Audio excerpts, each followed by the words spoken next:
Joe Rogan Podcast. Check it out. The Joe Rogan Experience. Train by day, Joe Rogan Podcast by night, all day. We're up.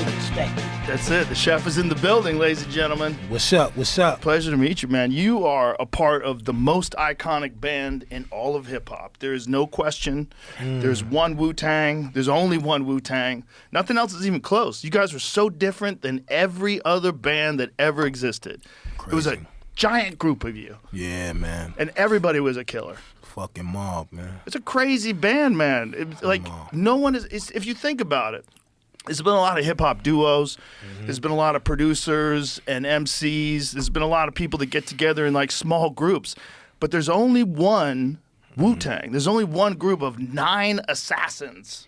I tell niggas that all the time. Like, It's kind of crazy. You ain't gonna get another one of these. It's crazy that it worked. Yeah. Because it's so hard to keep all those alphas together. It really is crazy. To make it work, the most illest shit. Some shit that I never would have thought would ever exist. It was able to exist because we tried it, but it wasn't normal. It wasn't normal. Well, It wasn't normal. You tried it, but it was just. It almost seems like it was just instinct.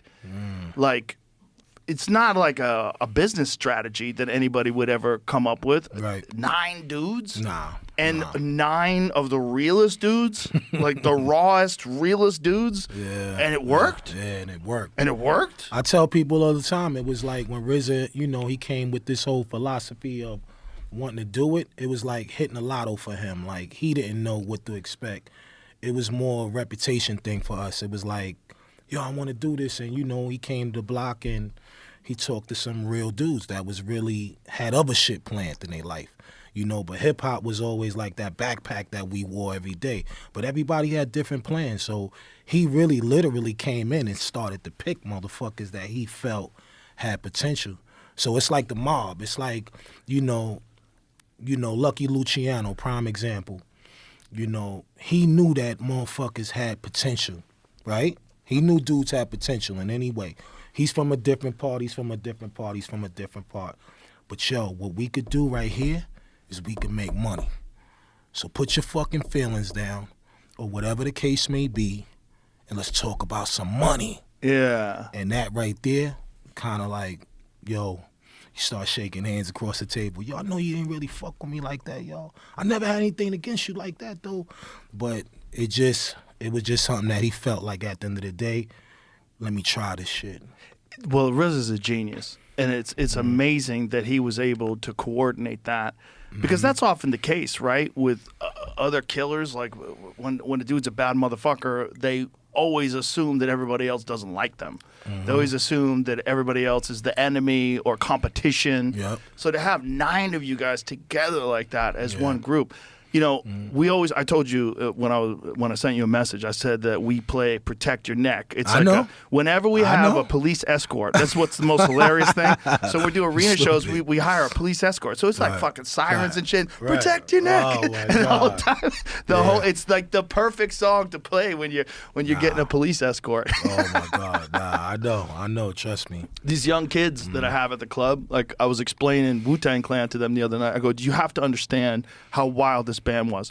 I go, when Old Dirty Bastard was in Rikers, they went to Rikers and performed in Rikers. You remember that? Yes! How the fuck you remember that? I told everybody. I was like, do you know how crazy that is? You're talking about like the biggest rap band in the fucking world, and they're performing in a penitentiary to one of the members who's one of the biggest fucking hip-hop stars in the world who's in jail. He's in jail and right then you guys go into the crowd.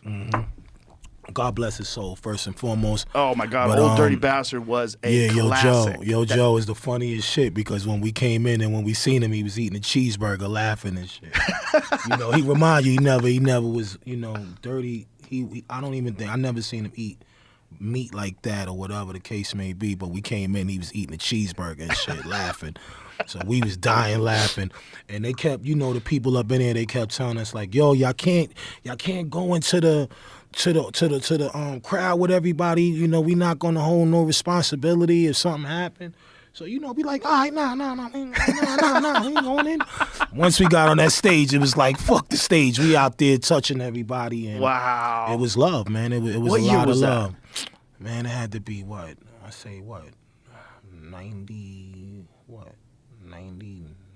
98, 97? Wow. 98? No internet. Probably none of that shit, though. None of that. Wow. But, Is there even a recording of that anywhere? Nah. I don't think so. That would You have know been how wild that video would be?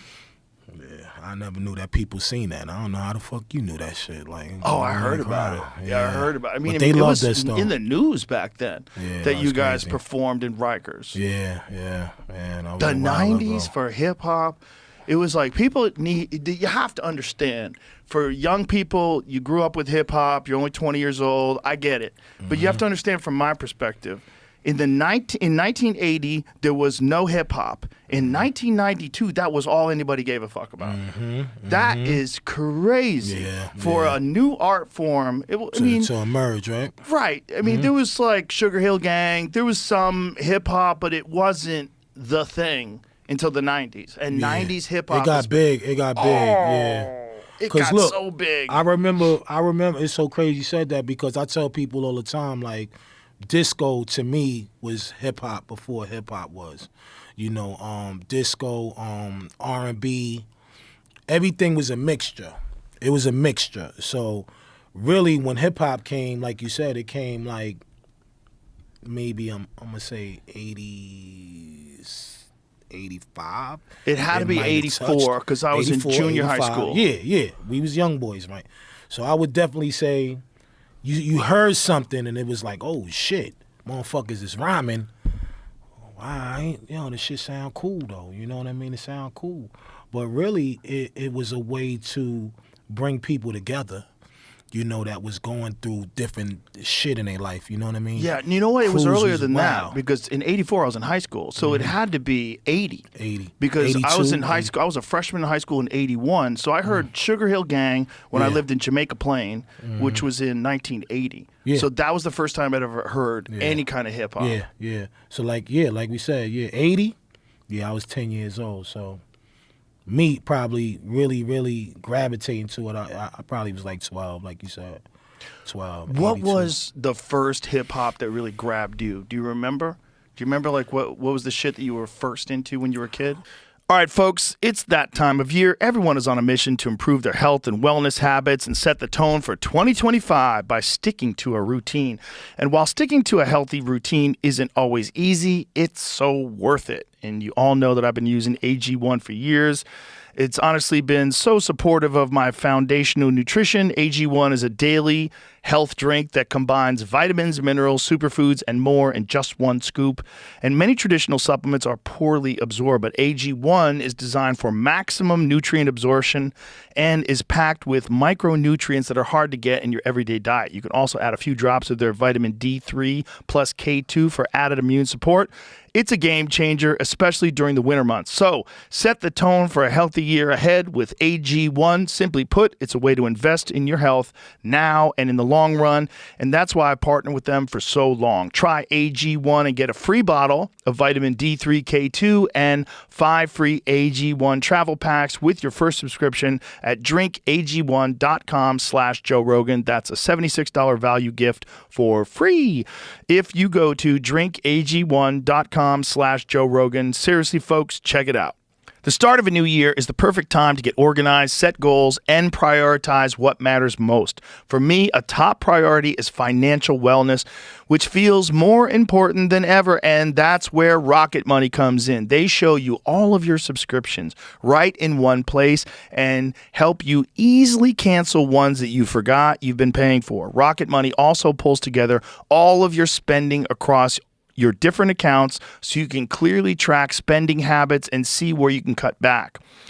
You know how it goes. Something might seem like just what you want at the time. Maybe you really needed to see that show on that random streaming service, or perhaps you love pickles so much you signed up for a monthly delivery box full of them. But then that show gets canceled and you realize there's only so much vinegary goodness a person can take. The money still leaves your account every month, and you just never quite get around to canceling it because you're a busy person, right? That's the beauty of Rocket Money. Rocket Money is a personal financial app that helps you find and cancel your unwanted subscriptions, monitors your spending, and helps lower your bills so you can grow your savings. They'll even try to negotiate lower bills for you.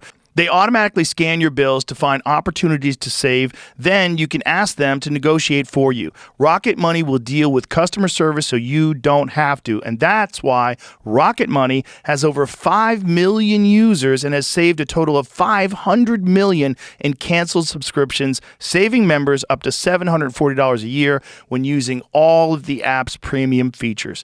Cancel your unwanted subscriptions and reach your financial goals faster with Rocket Money. Go to rocketmoney.com/JRE today. That's rocketmoney.com/JRE. rocketmoney.com/JRE. The first shit that grabbed me was, like how you said, Sugar Hill Gang, you know? Rapper's Delight. Yeah. Rapper's Delight. Hip it to the hip hop. The beat don't stop. That was the shit. You Oh know? my God. Now look, I had It was cousins. everywhere. I had cousins. I had wild cousins and shit. They was, you know, they was wild. They was selling drugs. They was, you know, smoking weed and sniffing coke and, you know what I mean, doing whatever they was doing. And they used to live two floors above me. And I used to sneak up there and shit and, you know, just be in their business, be in their world, and they would be playing music. They had the record player, you know, you see coke on the table and weed and everything. And my cousins, they was cool. They was like, yo, come in, man. We don't give a fuck. Like, just don't tell your mother that you was around and shit. You know what I mean? Nah, I ain't gonna say nothing. And I would just be watching, and, you know, I would see weed on the album covers and, you know what I mean, just motherfuckers running back and forth in the room. And, you know, they in the shit, but they always was playing music. And a lot of the music was R&B, you know, disco, you know, and then next thing you know, I heard this fucking record, Sugar Hill Gang, and I'm like, the groove was dope. I'm like, holy shit, like, this is what I want to be. You know what I mean? I'm looking at the whole vibe. I'm like, this is who I am right here, you know? But it's so it crazy how it emerged. I mean, it emerged. Yeah, nobody expected that, bro. Well, it was a totally new thing. Yeah, and there was a lot of resistance. I mean, for people that don't know, those little warning labels on your when you used to have CDs, that all came from Al Gore's wife. Get the fuck Al out of here. Gore's wife, Tipper Gore. She was a Democrat. She wanted to censor rap music because this was the first time anybody heard like Ice-T. You know, like that 6 a.m. Everybody's like, "What the fuck is this?" You know, and that kind of explicit lyrics, they wanted to put a stop to it, and that's why they put. And these dumbasses, they didn't even understand. It sold way more albums. Yeah, because that's what kids are looking for. Where's the fucking this? They don't even swear. Get this shit out of here. Once they got the label on it, it's like I want it. Exactly. Once the floodgates got open and kids got turned on to like real hardcore hip hop, you couldn't sell the regular shit. The regular shit is like, get out of here with that. Yeah. But I mean, there's a few guys who got through with regular shit, but it just didn't last. Nah, it definitely didn't last. But like you said, though, everybody wanted the raw shit. And you got to remember, at that time, it was a tough time, man. Too much shit was going on. I mean, it was to the point where it's like, yo, in our neighborhood, we had like crazy people. Like, if they catch you at night, they'll kill you. Like, they'll be dressed up like a fucking drag or whatever, all this makeup on. And, you know, I remember one time going to the incinerator room. My mom's made me go. She made me go to the take out the garbage and shit. I forgot to take it out, and she came home later that day, and I was laying down, and she fucking smacked me in the head with a broom like, yo, didn't I tell you to take out the fucking garbage? So now I'm going down to the incinerator room, you know, walking. It's on the same floor. And I remember when I cut the corner, I seen a motherfucker sticking his head out. And he had his hair all wild. His shit was like green and red and all this. And he had lipstick on all crazy. And his eyes was all fucking bugged out looking. And he looked at me. And I got the garbage pail with me. And it's like, yo, once I seen him, I just dropped the shit and ran. Mom, Mom. You know what I mean? Back then, you know, you yell your mother name and shit. You think that was something cool back then. You know, she's your hero at that time. Came back, the nigga was gone. But I think if he would have caught me in that incinerator door when it was closed, he was going to probably try to run in there and probably try to fucking kill me or something. And that shit was going on back then because the drugs the drugs was crazy back then. So Right, that's the big shift is crack. Yeah, crack. That's also in the 80s. Yeah, but see, before crack, you had that dope. So motherfuckers is mixing dope and coke together and getting high and shooting it. Yeah, everything. Yeah. You know what I mean? It was a serious time back then, man. But that's how far to me music went back. Listening to Ladies Night. You know what I mean? I had people on my store that had a candy store right on the same floor, but it wasn't a candy store. They had a bunch of penny candy just to make kids feel cool, but really they were selling coke in the back. Coke and dope, though. So, all this was going on in the community, man. Wow. It was a serious time. It was scary times back then. Mm-hmm. But if it's not for those scary times, you don't get the kind of band that Wu-Tang was. Like that has to emerge from an authentic experience. Absolutely. It has to. Absolutely. And that's part of the appeal of it, is that everybody kind of knew that. Mm-hmm. It was part of the appeal. There's never been like a genre of music like that that's so connected to like the grind and poverty and crime and ghettos. Like the whole genre of music, to be authentic, Right. you had to come from that. You had to couldn't be experience like that. some Right. rich kid from the suburbs that was talking about some shit you never Yeah, actually we wouldn't have experienced. believed you. We wouldn't have Nobody believed you. wants to hear it, Right. which is kind of crazy. Right. That's true. I mean, back then, hip hop was really an expression for the ghetto. The way that being that we was living in fucked up situations and nobody had shit, nobody had no fucking jobs like that. It was like, yo, we needed something to keep us cool, keep us in a vibe mode. Back then gangs was still relevant. We never looked at ourselves as a gang. We might have looked at ourselves as a tribe. That, yo, when you from a neighborhood and you stick to your neighborhood, you know what I mean? And that's why even back then it was like a lot of times, you would beef with people that wasn't from your neighborhood just because you wasn't from here. It's like, yo, what the fuck you doing over here? You don't live over here. Then it creates this animosity thing. And I remember for us, being in an area where it was like you go up the block, stayed up the block, down the block, stay down the block. So for me, I was in the middle. So, I lean more towards up the block, but then we would go down the block just to start trouble, and, then they would come up the block and they would start trouble, and next thing you know, before you know it, we all fucking with each other, you know what I mean? So that was our way of getting to know each other, is to test each other's heart, and whatever may happen was happening back then, though. But the music, believe it or not, the music was keeping the peace. Now, the music was keeping the peace because they would do block parties, right? They would do block parties, and everybody knew all these different DJs was coming from different places and going to play some music and shit. So we knew every time they did that, we knew something was going to happen at the end of the night. It was just mandatory. It was just because people from all over different neighborhoods would come out, and everything would be nice, and next thing you know, you see a motherfucker riding down the street all crazy, trying to hit motherfuckers and swinging a golf club out the window and shit, and somebody's mother might have got knocked out, you know what I mean? But the music is still playing, so yeah, that's the type of shit that, to me, that made it fun but made it spooky. But it still was fun because it was something to remember. It was like, It's fun because you survived. Yeah, definitely. The survival, but we were young, so we didn't care about whether we live or died at that time. We didn't give a fuck. It was like, whatever's gonna happen is gonna happen. That's wild. But the music is what kept things in order for us, because we always felt like that was a vessel to being calm. When you come from somewhere that's fucked up, Joe, and it's nothing there, you can't get a job because of your community, your zip code don't allow you to be like, yo, he's hired. No, it's too infested over there. So you kind of become relaxed with that mentality of saying, well, fuck it. I'm going to live off the land. I'm going to sell weed. I'm going to do whatever I think that is going to make me survive, So everything was just survival, You know, when music always kept us calm, and you always want to listen to what's next being played. Like I grew up on R&B music, like disco and you know, all that fun shit, roller skating.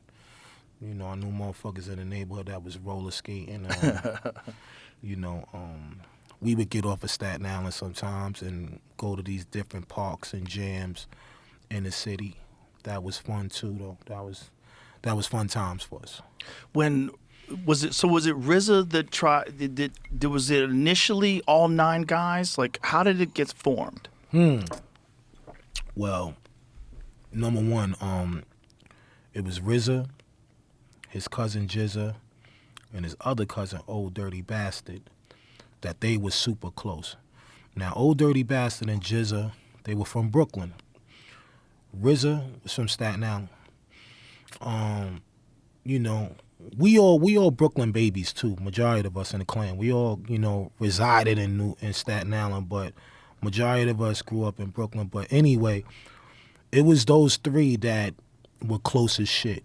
So RZA, back then, he had knowledge of self, which was, you know, being involved with the Nation of Islam. And also Jizza and Old Dirty, they were a part of the Nation at that time. So they would go to a lot of rallies. This is a place where everybody go when they build. They talking about mathematics and all of this. But it was Jizza and Old Dirty who instilled the hip-hop into RZA. So RZA was a DJ back then, but he knew how to rhyme too. And he knew how to rhyme because of his cousins.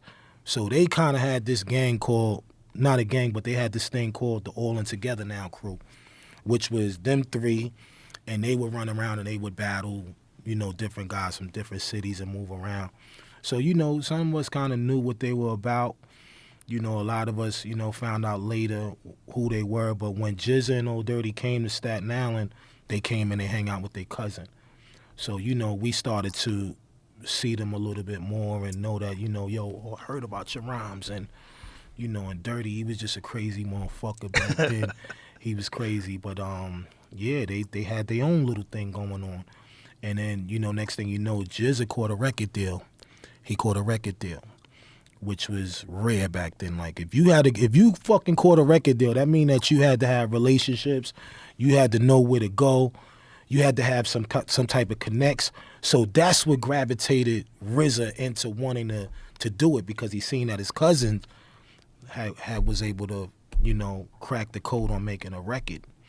So when that happened, it was almost like it magnetized RZA to be like, yo, I got to make a record now too. You know, and the next thing you know, they had their movement going on. So us from the outside looking, it was like, oh shit, yo, we know them. We know they super passionate about, you know, being in the game and doing whatever they going to do. But we wasn't thinking that far. We just loved the music in general. Wow. So RZA is essentially the mastermind to put all the pieces together and to bring all you killers into under one roof. Absolutely. Amazing how he saw that. Because again, that's not something that existed. Yeah. It's like Eric B. and Rakim. You know, there was a few EPMD. There's a few people. You know your shit. Yeah. Though. You know your shit. You Gangstar. There was a few people that were together, but it wasn't like you guys. Nah, because it was kind of scary. It was like, God damn, when you guys had a show. I mean, I heard stories that it was just like you guys would show up like 300 people. Yeah, that was some neighborhood shit. But yeah, like you said, that was so rare to see a group that come out like that, and it was really a mistake. It wasn't really designed to be that way, but when RZA had a record situation and they tried to make him be something that he wasn't, and then, you know... Always the case. You know what I mean? He was like, yo, fuck that. I don't even care about the shit at this level no more. I want to create this now, and I'm bringing in all my guys, and, you know, he just put that number together. So, believe it or not, I was one of the guys that he called first, because we used to hang out. Like I tell people all the time, like, yo, I might have been RZA's first, you know, big fan. So I kind of seen something in him already. I seen something. I'm like, yo, this guy really, you know, him and his cousins, and I'm like, yo, these motherfuckers really got talent. You know, not only the ability to rhyme, but they was clever. Like I'm talking about clever rhymes. Right. You know, and they was mixing it with the knowledge and, you know, smart rhymes, not these fucking regular Humpty Dumpty lines. Like, I'm talking about serious rhymes. I'm like, damn, you know what I mean? Like, yo, so, you know, this is something that I felt like I would want to go chill with them just to be in the mix and be a fly on the wall. Wasn't even thinking about being no fucking rapper. I didn't give a fuck. I just loved the music, but I'm watching these motherfuckers, yo. I'm like, something about these motherfuckers that I love. Yeah. You know, and next thing you know, when RZA went out there and he came back to the community, he was like, yo, I caught a record deal. So, you know, I was there. I'm like, let me see this shit, looking at this shit. See what the fuck is, oh yeah, I'm looking down there, like you said, the what's the name? The fine print. Yeah, the fine print and shit. I'm like, yo, this motherfucker made a record. Oh shit, yo. Bow, Staten Island, that's what's up. We up. You know, but his situation ain't work out the way he wanted it to. And that's when he came back and he started to be like, yo, Chef, this is what I'm trying to do. Well, the dangerous thing for young artists in every industry is when you have potential and you're young, you sign a fucking contract and you don't know what's going on. And then you get locked into these people. And then a lot of times you're getting fucked. And you don't even know you're getting fucked. It's a mandatory. Mandatory. You're getting fucked, which is how they make their money. They make money by fucking young artists who don't know any better. And by the time someone gets to like a Prince's level, he's like, "Oh, you owe me? I'm a fucking squiggly line. Suck my dick." And like, he performs as a symbol. I mean, that's why he performed as a symbol because they owned him. Yeah, It's crazy. You take like the most talented people in the world, and they get owned by people who provide no value. Yeah. Especially today. Yeah. Today it's even crazier, Oh, right? you Because there already is no record sales anymore. It's all gone. It's over, baby. It's all gone. It's so over. for a young artist, it's so important that they stay independent as long as they can. Just like you're hanging off a bridge. Hang on. Yeah, that's what you Hang can on do. and keep grinding. Yeah. Don't sell it. Don't sign. Yeah. If you sign, you're going to be fighting that shit 10 years from now. Yeah. You're going to be in court 10 years from now. Yeah, you're right. And somebody's going to be getting not just 50%, but like some fucking insane. Like Bill Burr was explaining this about his first comedy CD, that he got a 60-40 deal. He's like, oh, great, 60-40. But it's not really 60-40 because he has to pay for all the distribution, all the printing of the CDs. Everything came out of his money. Let me ask you a question. Put yourself in an artist situation, right? You have talent, right? You have talent. Here it is. I got everything you want. Yeah. You're gonna have to make some sacrifices. For sure. Because you know that, you may feel like, yo, I got talent, but I don't have the resources. Right. So those resources come and tell you, yo, look, I'll give you a shot. I'm gonna give you a shot, but either you take this shot or you stay in the hood. What are you gonna do? You're going to take the shot. You're gonna take the shot. You're going to take the shot. And I agree with everybody who takes that shot. I'm just letting them know. Right. I'm just letting them know. You're getting fucked. You're getting fucked. But see, it's the sacrifice that I'm trying to explain to you that every artist takes. They takes that sacrifice because at the end of the day, you have to start from somewhere. Right. So even when labels are being them, in my mind, I'm saying, yo, I get a chance to have a job, Joe. Niggas ain't never had no fucking job in their life. And now we get a chance to do something that you could maybe think that you could change the world with and love. It's like you're going to go for it. So for us back then, being kids, we didn't give a fuck. We didn't care about signing. Yo, I signed because what the fuck I got to lose? I done been through everything. I done been over here. I done been kicked out of everywhere. Fuck it. I just want to be heard. So a lot of time that be the protocol is just to be heard. Yeah. To be heard, to be able to say, yo, something happened. I don't give a fuck.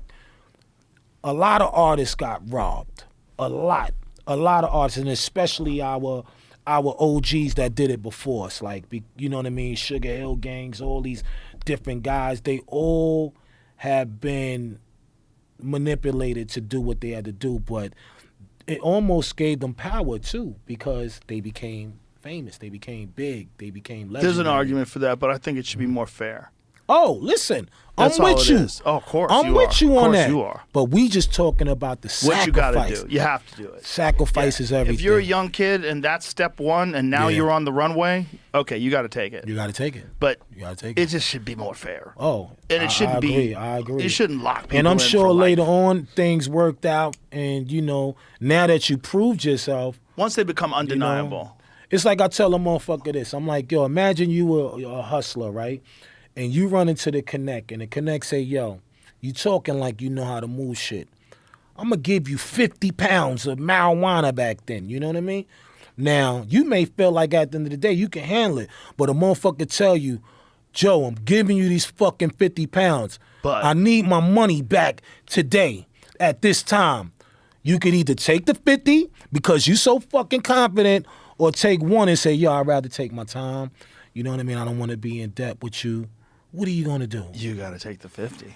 You go, oh yeah. You gotta take the 50. He wants to fucking get his head fucking chopped off. You got to take the 50. I don't know, You got to know people. And you got to bring everybody in, and you got to share the money. See, you got to know people. You got to share the money. You gotta got to say, know listen, people. there's a Now, lot if you ain't more money. confident in knowing what the fuck you need to know, I advise you don't take them. You shouldn't be having that conversation Shouldn't be having if you that don't know conversation. anybody. But if you don't know some people and you're generous, Oh, that's the thing. You got to make it worth these people's while. You got to That's the bring. key You got to say, thing. listen, we're all going to get something out of this. and see, now look, that philosophy that you said is Yeah. what we took on. Yes. We took that on. Yes. We said, you know what? At the end of the day, we'll take this little bit of money, but we're gonna be willing to sell ourselves to get to this level Yes. because we know what we believe in. See, it all starts from what you believe. Yes. If you don't have the belief in yourself to make it happen, you fucked. It's a rising tides lifts all boats thing too. Oh, and absolutely. with Wu-Tang Clan, that was for sure a big thing because anybody that was associated with Wu-Tang Clan was automatically respected. Automatically, people wanted to listen. Automatically. Yeah. Automatically. So like that just lifts everybody. That lifts everybody. But it's hard for people to see that. Everybody thinks about themselves, especially when you're struggling. When you're struggling, then you're course. scared, and Yeah. and scared money doesn't make Don't money. make money. That's Yeah, what it is. don't Everybody make gets money. paranoid, and So they you- think, yeah. no, that's when you got to bond together. That's when you have to find real people and stick together. You said the key word. You gotta sell that know 50. You got to know your We got to sell value. that 50. Yeah. Talk to Carlos. Go down to the bodega. Let's Yeah. make a deal, man. We got to make some deals. I we guess got that's 10 what hours. RZA did. Is that Yeah. he danced with the devil for the right reason, and we took some scars. We got hit. But It was a different world back then, too, Yeah. in terms of the industry, because today, all you need is a social media account, Spotify, SoundCloud. Yeah, You yeah. can blow up. Yeah. You can blow up today. Yeah, Back easily. then, you needed the radio. Yeah. You needed, you could sell mixtapes, Mm-hmm. but it's hard. Or you had to be some undeniable Undeniable. talent. yeah. You know, yeah. we always play the video of Biggie when he was 17 on the street. Remember that video? Yeah, when he was in his neighborhood. Yeah. That's undeniable Undeniable. talent. Yeah. Like that's the kind of talent. Like that dude's gonna. If he stays alive, you can't stop that train. yeah. Absolutely. That train's running everything over. You know what I mean? It's like You're there was right, yeah. guys like that back then. But man, to get out there and get your name out there, you had to dance. You had to you had work, to man. dance with You that had to devil. work. Yep, you had to work. And that business was so dirty back then. It still is, but real dirty back then in the record selling days. Yeah, of course. I mean, but that's what made us learn is that we had to go through those growing pains. We had to get jerked to learn how to say, yo, that was a lesson. Yeah. So everything is a lesson at the end of the day. It's like if you're willing to sacrifice yourself and your time to learn something, I would always say go for it. Yes. Go for it. Definitely go you for know, it. It's go so for much it. better than not going for it. Yeah, because then you're gonna be sitting in the same situation, and you're gonna realize at the end of the day, damn, I should have took that opportunity. Some people are scared of opportunities when they come, and it's like if a person offer you an opportunity, 9 times out of 10, it may not work for you the way you want it to work, but it may be an opportunity to help you. Yes. It's all about you trying to help yourself and get out there. It's like watching Scarface, and the nigga told him, he said, yo, give you $5,000. Better and if you fuck this up, Chico, Scarface Yeah. looked at him and said, "Man, the fuck is you talking about? We built for this shit, man." Yeah. You know, when he lost his man in the mix, but he was able to prove to himself that I could do it. Yeah. That's how I look at rap. It's like, yo, I don't give a fuck. Yeah, we'll take this little bit of money, but we're gonna prove to y'all later on that we know what the fuck we doing. And for young people listening to this, every chance you take where you fail, that's a lesson That's a learned. lesson, baby. And you just keep taking chances. That's right. Keep going. Yep. Pick yourself back up, figure out where There you we go. fucked up, Yep. and learn from that, and now you're better. That's right. Now you That's have right. more experience coming into this next thing. Just keep going. Just keep going. Just man. keep going, especially as artists. It's just like so many artists, they don't hit until they do. That's right. And then Till when go they do, through it. it's like, oh, and then people want to go back in their past stuff. Like, Yeah. oh, this guy had fucking 3 albums before this. Yeah, think about it. Think about all our favorite artists out there. You know, Eminem. You know, Eminem been trying to fucking get on. You know, you know, Raekwon, Slick Rick, all these So guys. many. They went through a lot to get on. You know what I mean? Biz Markie. You know, nobody wanted to fuck with Biz at first, but you know, he finally figured the code out and was like, yo, this is what I'm gonna do. You know, he started rocking shows in different communities, and next thing you know, people start hearing about him, and you're like, oh shit, yo, this guy is dope. But it's that sacrifice, man. I tell people all the time, gotta Yeah, sacrifice. it's time put in. Yeah. Time put in, energy, effort, determination, Yeah. and you gotta have some talent. And Yeah, you gotta have some talent. talent, Is man. just God just gives you something, or doesn't. You You run know, with it. some people just got it. You Yeah, know, and exactly. some people it's also like artistic families, like Nas. Mm-hmm. You know, he grew up in this like intellectual artistic family, and that's Mm-hmm. why his rhymes are so good. Yeah, his pops, man. His pops is a musician. Yeah. Good Like friend of mine right there. Rewind. Yeah. That's like one of the greatest songs Yeah. of any genre anybody's Killed ever that. written. It's a genius song. So crazy. I was listening to that shit yesterday. Genius the bullet song. goes back in the gun. Yeah. Yeah. Genius song. The whole song You backwards. fuck with lyrics. And hard, it's though. I amazing. know that. Oh, Yeah, I you're love lyric, Nas, yeah. especially for lyrics. His lyrics are incredible. They were so good. They were so good. Dope. And, Yep. and unusual like that. Like deciding, I'm gonna be the first guy to make a rap backwards Yeah. and make it work Yeah. perfectly. Yeah. You know, I mean, it's just. Hey, did you ever listen to any of the shit where the brand new heavies got together with a bunch of rappers? The brand new heavies. I know the name, but The I'm brand trying new to think of heavies the are like a music. jazz band. They did a collaboration with Gangstar, Cool G Oh, Rap, yeah, a yeah, bunch of of guys. course, back then. yeah, Some of yeah. my favorite shit of Yeah. all time. Yeah, they was more musical though. Like you said, Yeah. they was more musical. Yeah. Have you ever The heard brand- Cool G Rap's Death Threat? Nah, Oh my see. God, Nah, see, Jamie, look, play you that. schooling me this shit. Yeah, Play that. Find Rogan. that. Let me We hear got to that. put on the headphones for this. Come on, This let me is hear in this my shit. along with a bunch of Wu-Tang. This is Right, in let my me hear this shit. Yeah. This is in my Spotify playlist. Okay. This is Cool G Rap in like I want to say 92. Yeah, 92. Ooh. Listen to this. Some think that I'm a flake, but I'm no fake nigga, cause I take a bitch, make him a witch and burn his ass at the stake. With the 44 mag, it's so simple. Put it to his temple. Fuck, gotta give a nigga permanent dimples. Easing up on a fast flow, but I'll let your ass go. I never heard this shit before. How good is this? Brand new heavies on the tracks. G-rap on the west coast. Bumping got motherfuckers doing jumping jacks. You motherfuckers lost it. I bet your ass like a cake and all you flakes get frosted. Cause when G-rappers on the mix, niggas start shit. One of my favorites right there. Turning to chicks Word. with small dicks. Woo! Step into my set. You niggas get wet. Nah, fuck it. It's just a motherfucking death threat. Nice. So Nice. good. Nice. So good. So this was on the brand new heavies album. Yes, the Never heard brand new heavies did one with Gangstar. They did a bunch of different artists. Nice. And it's What year was this? 92. Yeah, Phenomenal. See, this the beginning. Yeah. Yeah, I was on a the road beginning. trip. I was doing a gig in Connecticut with a buddy of mine who's a comedian. Right, And okay. He turned me on to this. Like, Right. you got to Holy listen to this shit, shit. And I was like, yeah. oh my God. And then I had a CD and I lost it. And I couldn't find it forever. And then someone brought it up like a few years back, like 6 or 7 years back.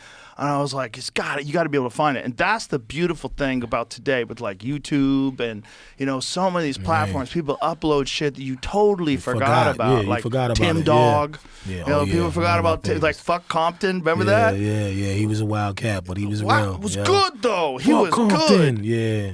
He had was some wilding back then. Yeah, great shit, man. Yeah, he was wilding back then. But though. Coogee rap, that to me was like, that defined like road gigs for me in the 1990s when we would drive. That was when Cock Blocking came out. Remember that? Remember that? The wall and shit, Oh man. my God, that song is amazing. Yeah, man. Damn. So you really pay attention to this fucking hip hop shit man. like that, man. Yeah, hip hop was a big part of my childhood or my young adulthood. Okay. You know, when I was driving around a lot doing comedy gigs, like a lot of Ghetto Boys. I was a huge Ghetto Boys fan. Yeah, me too. You know, Ghetto and Boys. I was playing the other day in the green room. I was playing "Fuck a War" for these young kids. I was like, "Listen, this is a song from the 1980s about the Iraq War. This is about George Bush in like the late 1980s, and it applies today. You remember "Fuck a War"? Fuck a war. Nah, you Come fucking, on, headphones are coming back you on. Let's fucking go. schooling me on shit. Like, what I the talked fuck? to Willie D. Willie D told me he wrote the song in 40 minutes. Wow. Yeah, he was just angry. Wrote this Fuck song a in war. 40 minutes. And this is Ghetto Boys in their prime. Hello, could I speak with Oh, you know that album. Bushwick Bill. That was my guy right there, man. This is Bless you. Bushwick Yes, sir. motherfucking I'm calling to Bill. inform you that you've been drafted into the United States military. United States wants me for 91. 91. Excuse me, sir. Bushwick, Yeah. Hey, what's up? Look at that big phone he's got. contact your nearest recruiter. Yeah, I had one of those before too. To what's happening. Yeah. I don't give a fuck about you and all that bullshit you're stressing. Fuck a war. To explain, Fuck let me a kick war. it to you a little something like this. Motherfucker war, that's how I feel. Send a nigga to the desert to get killed. Cause two suckers can't agree on something. 1,000 motherfuckers died for nothing. Woo. You can't pay me to join an army camp or any other motherfucking military branch of the Yeah. United goddamn States of that bitch America. Be a soldier what for? They put niggas on the front line. But when it comes to getting ahead, they put us Yeah. way behind. I ain't getting my leg shot off while Bush show last on TV playing golf. When you come to that drive shit, I'ma shoot you. Talking crazy. But ain't fighting behind no goddamn oil against motherfuckers that don't know. Yo, Bush, I ain't your damn hoe. Oh, Them shit. enemies right here, G, them foreigners, they never did shit to me. All of those wasted lives, and only one or two get recognized. Oh, But shit. what good is Yeah. it when you're dead? Tell Uncle Sam I said. I ain't gonna walk for a shit talking president. In Vietnam, a lot God. of niggas died young. POWs got hung. What the fuck do I know about a grenade? All I know is a count to my 12 gauge. And what if that pin gets stuck? Yeah. He was in the NWA chamber. Dude. He was in the NWA chamber right there. That shit was good. They And was that public applies enemy today. thinking. Yeah. That applies today. We were all talking about what's going on right now with Gaza and Palestine, I know. Yeah. Iran. I was Yeah. like, listen to this. And see, this is why we love hip hop so much, is because it was educational too. Yes. It was giving us jewels. It was talking about things that were going on in the world, and that became the television for us. The music. became the music. news too. Like you All need to that. know what was actually going Yeah, on. Like all "Fuck that. a War" tells you what's really What's going on? Yeah. Yeah. So when I think about those Compton boys, those NWA Yes. cats and all of that was expressing themselves, it was like that's what we all were facing and living amongst. And, you know, like I said, I never heard that song before. So I could tell that was made around the time when NWA was doing their thing. And, you know, you're hearing about all these riots and shit going on and things happening. You know, us living all the way on the other side of the world, it's like, yo, what the fuck was that? Right. You know, but you Right. heard it in the song and you knew it was real. Right. You respected it. Yeah. And to me, those perspectives in music were important for us because we were learning as we were getting older about society. Right. You know, you don't think about society when you poor and living in fucked up positions. You just think about survival. Right. You see what I'm saying? Survival Yeah. is the only thing on your mind. And you're dealing with things that's in front of you that at the end of the day, you like, damn, the fuck was that just happened? Or what was this shit? But then when you heard it in rap and motherfuckers like these was talking about it and all that, Right. it's like now you was like, oh, okay, I see what the fuck is going on. Yeah. It's not just here. It's all over. It's in everywhere, every ghetto or whatever the case may be. Yes. That's what was happening. Yes. So I never heard that before though. You just put me on some ill shit. Oh. And that's one of my favorite groups right there. I love the Ghetto Boys. Ghetto Boys is real shit right there. The 1990s Ghetto Boy era. Oof. Crazy. That like I remember the day I found out about NWA. I was teaching Taekwondo in Revere, Massachusetts, and I was at the gym riding on a stair climber. And I had just picked up this cassette. And I was like, NWA, I keep hearing about this. And Fuck the Police was the first song I listened to. And I remember I was on the stair climber going, this is wild. You see what I'm saying? Like, you see what I'm saying? Wild. Like, You're hearing people talk about the police like they're getting harassed by the police in a way you never heard before. Them say it, yeah, exactly. Fuck the Police coming straight from the underground. It was like, I was like, wow. Coming straight from the fucking And it was underground. a totally different kind of music. It was like they were rapping and no one was listening. It was like they were rapping for themselves, right? Yeah. Like they didn't give a fuck who was listening. They were rapping like they were doing it for their friends, but they were doing it to the whole world. And the whole world was like, whoa. 100 miles and running. The whole world was like, whoa. This is crazy. So look, you had them, you had Public Enemy. Oh, yeah. All of them type of guys were giving us information that was relatable in our community, that they became KRS-One. KRS-One, the teacher, you know. Whoop, whoop, that's the sound of the police. All that shit right there to me was knowledgeable rap, hip-hop. I ain't even gonna call it fucking rap, hip-hop. Informational. Right. They like especially KRS-One and Public Enemy. They were saying something. It was like but it wasn't contrived. Right, you know? right, exactly. It wasn't like, you know, you see people say shit today like, you just doing that for claps. Wow, like they were saying shit to let people know about some information that you're not aware of, and this is why you're getting fucked.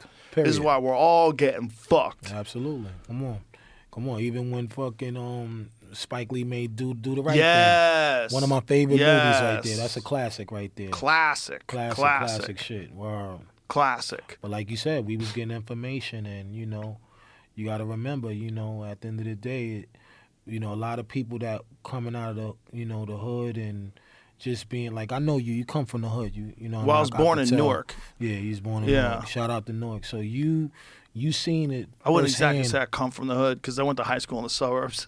Yeah, but that's true. I lived in Newark. I was telling you, I lived in Newark when I was 23 for about 6 or 7 months. Right. And I told you my next door neighbor, he was selling dope, and the police raided his house while I was there. They battering rammed his door and everything. He had a nice Audi. Right. I looked at him like, how's this dude has a nice car? Right. Selling dope. He was selling dope.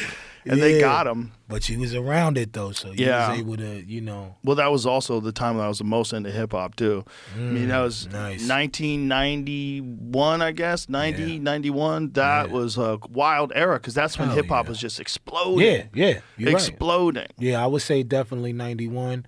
You had Naughty by Nature. You know, they had emerged on the scene, like you said. Raekwon and Big Daddy Kane. Eazy-E's and Ice Cubes. To this day, all of I them go to work is one of my favorite workout songs. What? Big Daddy Kane, I go to work. Yeah, that's one of our icons right there. Oh my God, I go to work. Icons, yeah. Oh, he was so smooth and so fast too. Yeah, you know, Big Daddy Kane had like a very particular style. Absolutely. It was energetic. You know, you heard his style, it like got you like your blood started pumping. You know, you started getting moving. And see, those are the type of guys that paved the way for us to be so, you know, outspoken on the mic. You know, when I sit here and I think about the Clan, you know, the Wu, on how we, you know, formed Voltron. Each one of us had a superpower that related back to those guys. You know, all these guys that we talking about today, they was the light bulb, right, in the house. You screw that shit on. This is what I see right now. I see Slick Rick. I see Raekwon. I see Cube. I see fucking, you know, all these guys that paved the way for us. So the Clan at that time, we were so, you know, inclined on knowing about all these guys knowing majority of them, we kept a piece of them in us. That helped us become who we are. Like I tell motherfuckers all the time, I say, yo, let me tell you something. When we came out, Naughty by Nature was the shit. They was fucking shit up on the East Coast side of things, you know. And at that time, you had them, you had EPMD, you had Queen Latifah, Roxanne Shante, all of these, you know, artists back then were blowing up. LL, can't front on LL. Oh, was yeah. that guy. LL was huge. Coogee Rap, one of my favorites. Yeah. I know that's one of your favorites. You know, the Fat Boys, all these guys were just... That's right, Fat Boys. You know, these guys was giving us so much food for thought that we knew that if we didn't come on that level, we wasn't built to be in the game at that time. Well, there was so much high quality. Yeah. The high quality, level, that's the word. the level was very high. There was Absolutely. the lyrics were so good. Like you would hear lyrics and just go, "Oh, shit. Yeah. Oh, that was the thing. That was the thing about Listening hip to the hop. lyrics, I love that. Oh, I love lyric guy. lyrics. That's lyrics right. is everything. That's right. Lyrics For, is you know, everything. it's like That's what I that wanna was hear. the style back then. It was like the most clever guy, the most clever lyrics. It was so important. You know, there's so many guys that just had. Everybody was battling for. So it was like more and more cleverness and more intricacies and more twists of what they Yeah. were saying. Yeah. And it was just a vibrant art form, man. Like how many people cheated on their significant other because of OPP? Right. How many? Exactly. How many yeah. relationships? You down with OPP? Yeah, you know me. People were cheering. Yeah, it hell was like yeah. a license to fuck. Yeah, People were exactly. cheering. Exactly. I mean, it had the hip hop had so much influence on the culture, and it emerged out of nowhere. That's what's so right. crazy. Like 10 years ago, doesn't exist. Boom. I mean, even rock and roll. I mean, rock and roll. You had the 50s. It starts to emerge, then the 60s really takes off, and you know it'd been around for a while. Right, To have absolutely. something like hip hop just explode Yeah. and make a lot of other things look lame. Yeah. You know, especially for young kids, because when you hear guys like you and, you know, Ghostface and, you know, Method Man, and like you're dealing with real dudes who are talking about real shit, and everybody else just look kind of lame. You know? You know, it was like, Yo, it's stupid, man. you know, Yo. it was like they didn't even swear. You know, it was like you guys were wild. It was fun and it was clever. Yeah. And I think RZA did a genius thing by naming it Wu-Tang Clan, because it connected it to like this kung fu mindset. And you I know like that this you big on. sophisticated. I know you big on kung fu shit, cause Yeah. I'm coming through your shrine and shit. He got all kind of fucking shogun warriors, Oh, I assassins, have a real and- samurai outfit out there. Yeah. But you know what's so crazy? I tell people it's like when RZA, when they was on their Wu-Tang shit, we wasn't on that. I grew up watching more like Scarface and mafia movies. Once Yeah. Upon a Time in America, Oh yeah. one of my favorite Oh, movies. it's a great one. People forget about Once Upon a Time in America. That's my fucking movie right there. That's my movie. So we were living in this. We were living around a lot of hustlers. A lot of drugs was being sold in my community at that time, right? So when RZA came with the whole Wu-Tang philosophy, it was almost like, yeah, we love karate flicks. We would watch them. You know about the karate flicks. 3 o'clock. Yeah. We come home from school, them shits is on, Channel 5, all of that shit. But if you notice and you look at those karate movies, it was about a place that, you know, was filled with a lot of crime and aggressive people that were doing things that bothered other people, and you either had to protect your people or you had to make a name for yourself. Now, when you think about Wu-Tang, I'm going to just give you a quick lesson on what Wu-Tang was. Wu-Tang was a school that was in Shaolin. This particular school, these niggas was crazy. They was fucked up.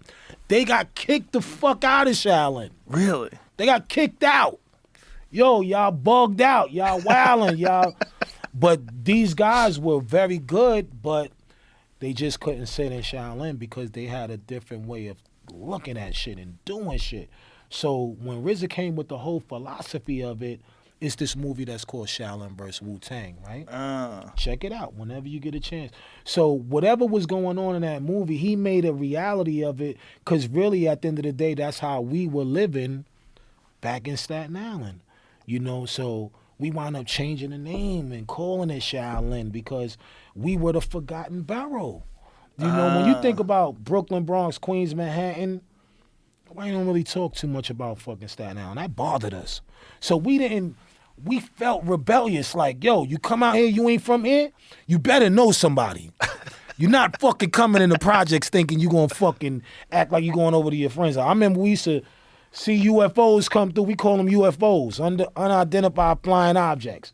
The fuck he doing here? Yo, follow him. Go, yo, what you came to see? You know what I mean? Because we had so much to prove, but it was the same thing that was going on in the karate flicks. Like, yo, you go to a new neighbor. Who is this guy? Either he's coming to play you, or you gonna play him. This is all the shit that's going on in the karate movies. You know, the brotherhood. Yo, oh shit, my brother got hurt. What happened? Oh, hold up, let's go. Right. We gotta go get back to that. Yeah. We gotta go figure that out. All this shit that RZA was thinking about at that time was a reality check for us in Staten Island. So even when he came with the name, it was almost like, yo, wow, that shit is interesting. You know, Wu-Tang Clan, yo.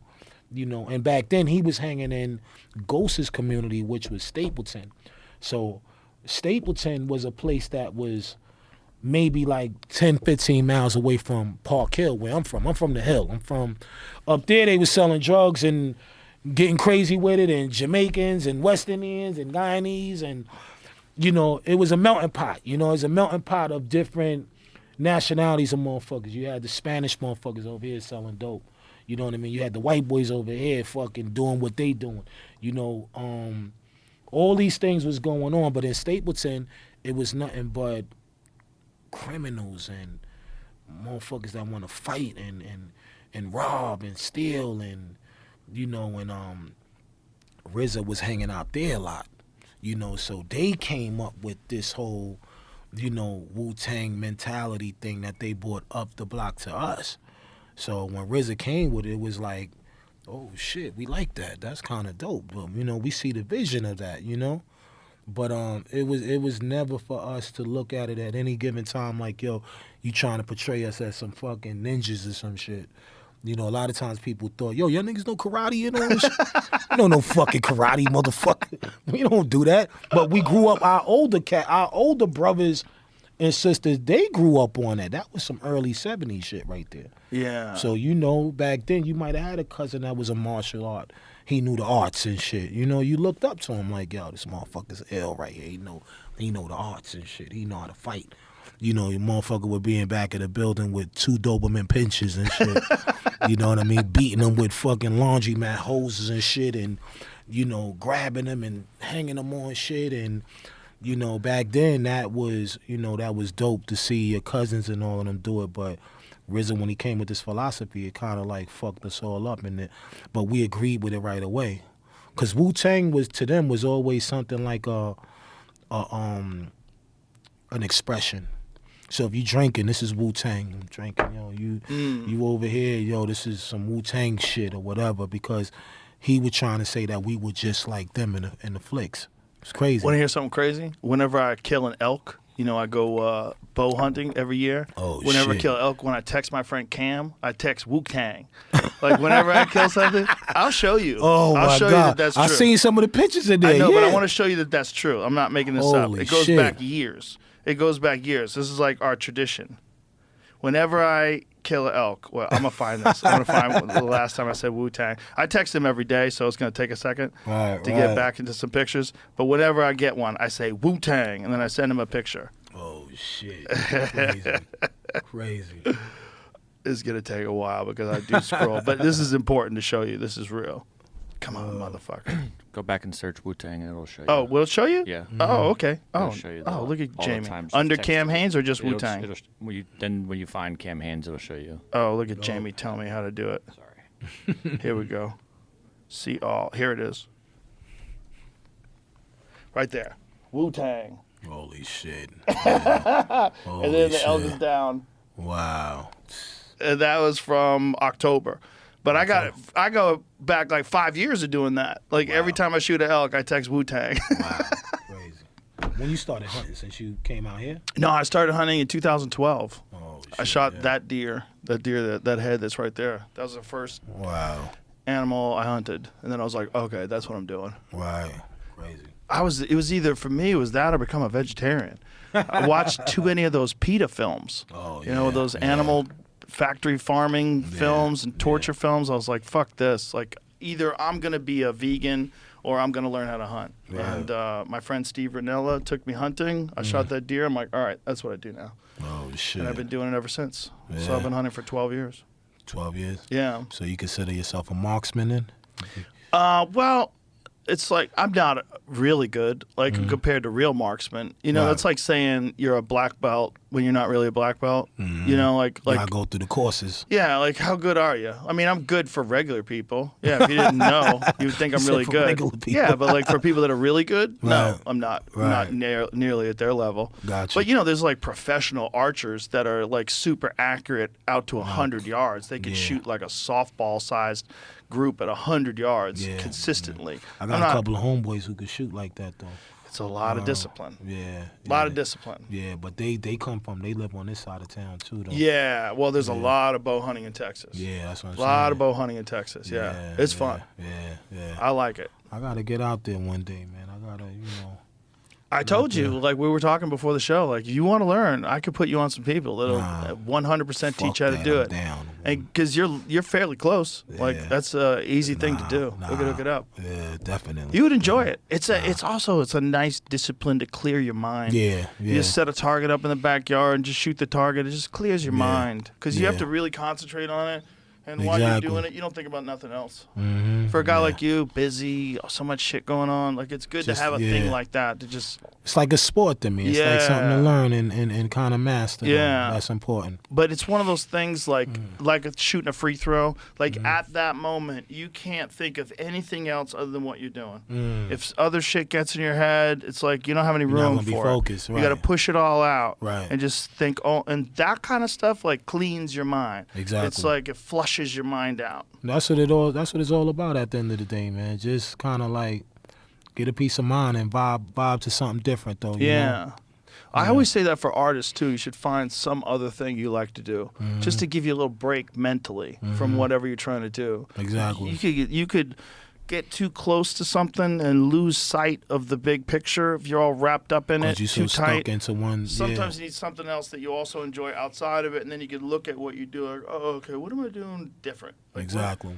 maybe I should put a new wrinkle in this. Maybe I should take a new turn. You know, That's mix it up. important, man. That's important, man.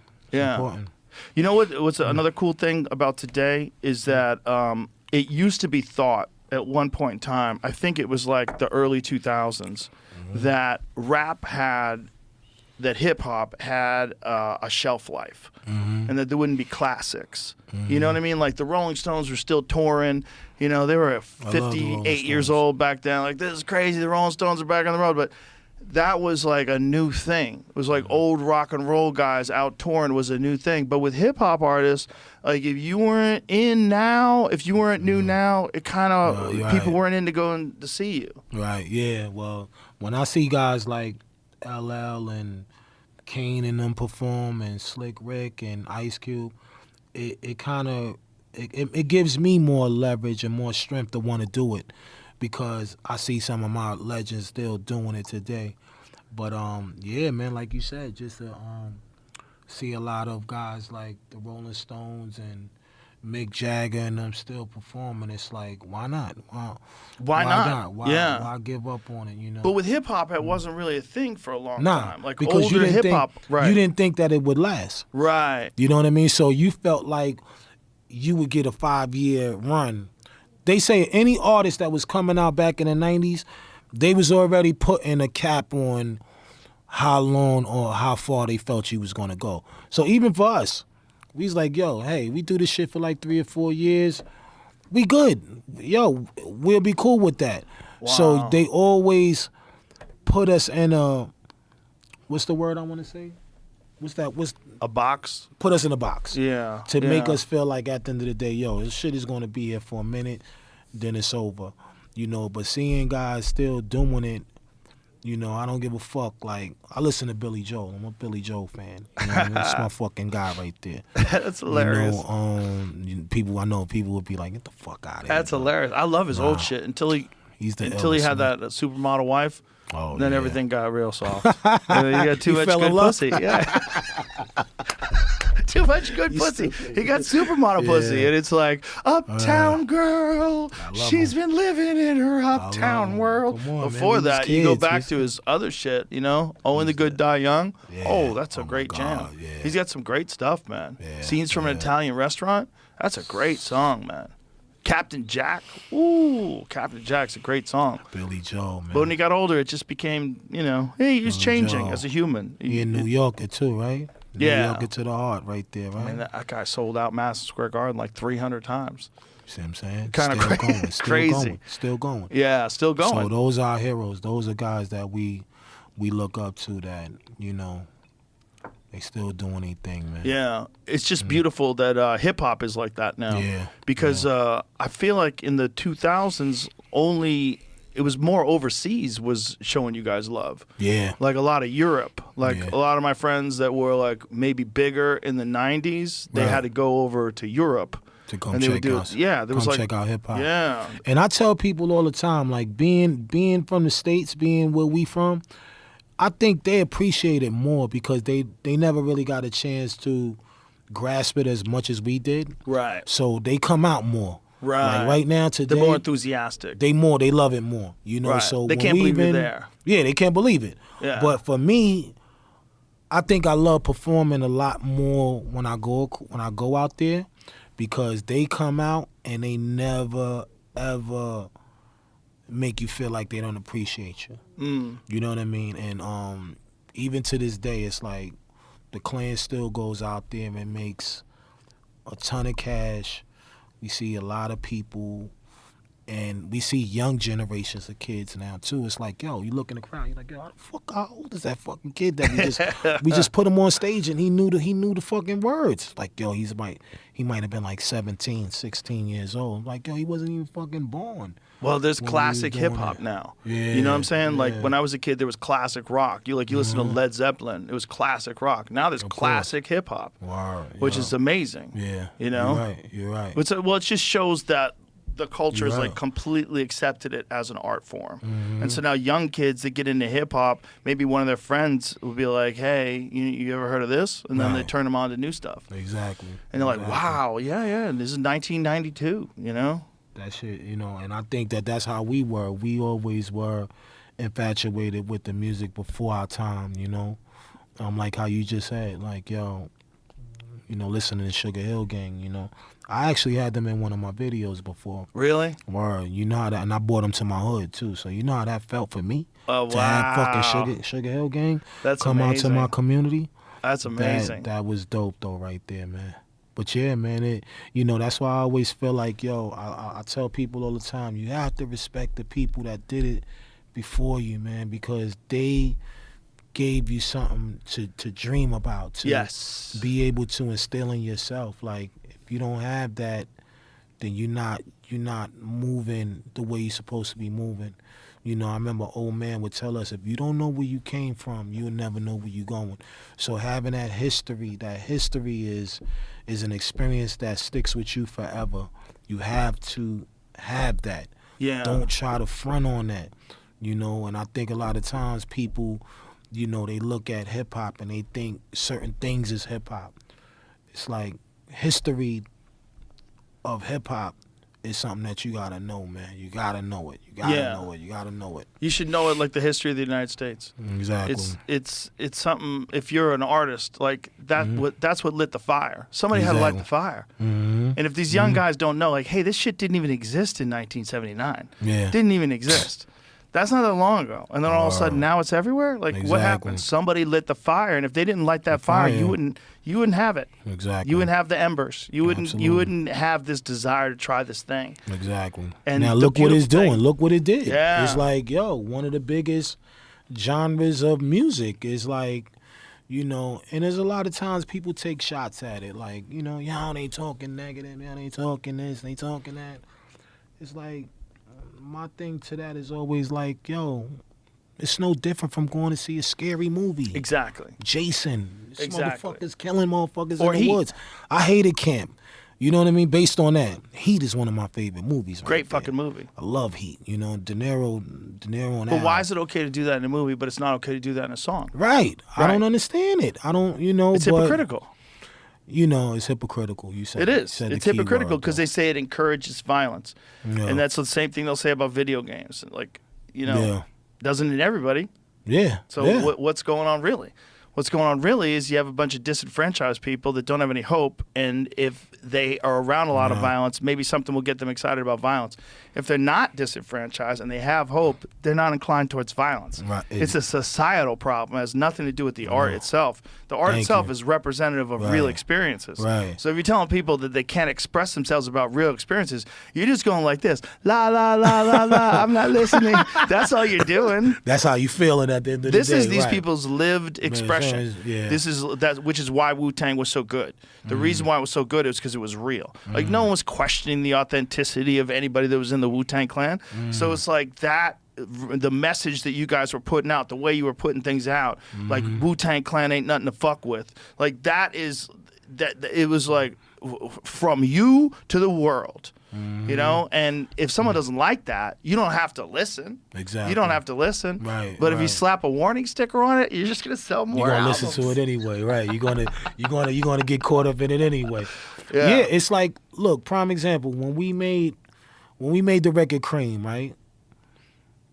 C.R.E.A.M was a record that didn't have nothing to do with anything but the realness of what we were looking at. It wasn't really a song to rap to or have fun with. It was a reality. It was a picture we was trying to paint. Cash You rules know, everything around me. Cash rules, like Yeah. around me, not Yeah. me. Should never fucking rule you, but around me. You know, and a friend from the neighborhood, he actually came up with that acronym. But I tell people all the time, I had a cousin from Brooklyn that he used to come to Staten Island and he used to sell drugs for us, and he came up with that word, cream, because he was like, yo, as long as I can make my cream, I'm good. I'm like, yo, what the fuck is cream? Like, you know what I mean? He's like, yo, cream, you ever see Tom and Jerry, the movie, and, you know, he make those big fucking sandwiches and all of that, and he splash all that cream on it, and you know, I'm like, oh, the Tom and Jerry, the sandwiches, right? Yeah, when he made the big sandwiches and stuff them in your mouth and all. Nah, real shit. That's so hilarious. the cream that was splashing all over the place, he was looking at that as that's his money. Like, yo, I just want my cream. You know what I mean? So we like, yeah, you gonna get your cream. You sit up in the fucking spot all day, you gonna make your cream. You gonna get it. And So who came up with the acronym? a good friend of ours from the neighborhood. His name is Raid, right? And him and Method Man is like, they was like real close, like brothers. So when we was in the studio, right into it, he was there and he just sat back and he just came up with cash rules, everything around me, and him and Meth, they put it together, and next thing you know, that was a hook. You know, at that time for me, I was still writing a lot of stories. You know, so I wrote, believe it or not, I wrote 2 verses for C.R.E.A.M. I didn't write, my rhyme never started off as I grew up on the crime side. I was writing about drug dealers in the neighborhood. Like, yo, I know this kid by the name of Gigante, a Teflon Don with a Diamante. You know, the Diamantes back in the days was like the, you know, the 5 Series Benzes for us back then. And a good friend of mine was like, yo, that rhyme is cool. I think it's all right. I'm like, yo, why you don't like the rhyme? Everybody else like it. He was like, it's cool, I like it. So he made me go back and change it. And when I changed it, I started to think before I wrote it. I'm like, damn, he said, yo, we need to rhyme about shit that's something that we could relate to, that we're dealing with around what the fuck we wake up to every day. And that's when I came with, I grew up on the crime side, you know, the New York Times side. So he just told you harder. Yeah, he just told me to think harder. Harder, yeah. He said, yo, Chef, you could be a little bit more creative. Well, C.R.E.A.M is crazy because it became viral. That saying dollar bills, y'all, All became that. viral. All that. Like But you spread know where that across. come from, the dollar bill, y'all. Dollar bill, y'all. Dollar. T.La Rock. That's Oh wow! You remember that record? Yeah. money. Wow. It takes money. Yeah. Oh, Whatever he my was saying God. back then. I haven't heard that in forever. Yeah, that was a serious record right there. Yeah, that's an old school record right Wow. there. Fly shit though. But yeah, Meth and them, Meth and my man Ray, they sat down and they came up with Cash Rule, everything around me, and it was a perfect, symbol of what we were trying to express. That we were always trying to get money, but we was dealing with certain things in our community that, that we were trying to get past first to try to make some money. And it was a sacrifice. It was like, yo, you do this shit, you might be able to get out of it alive, or you might not.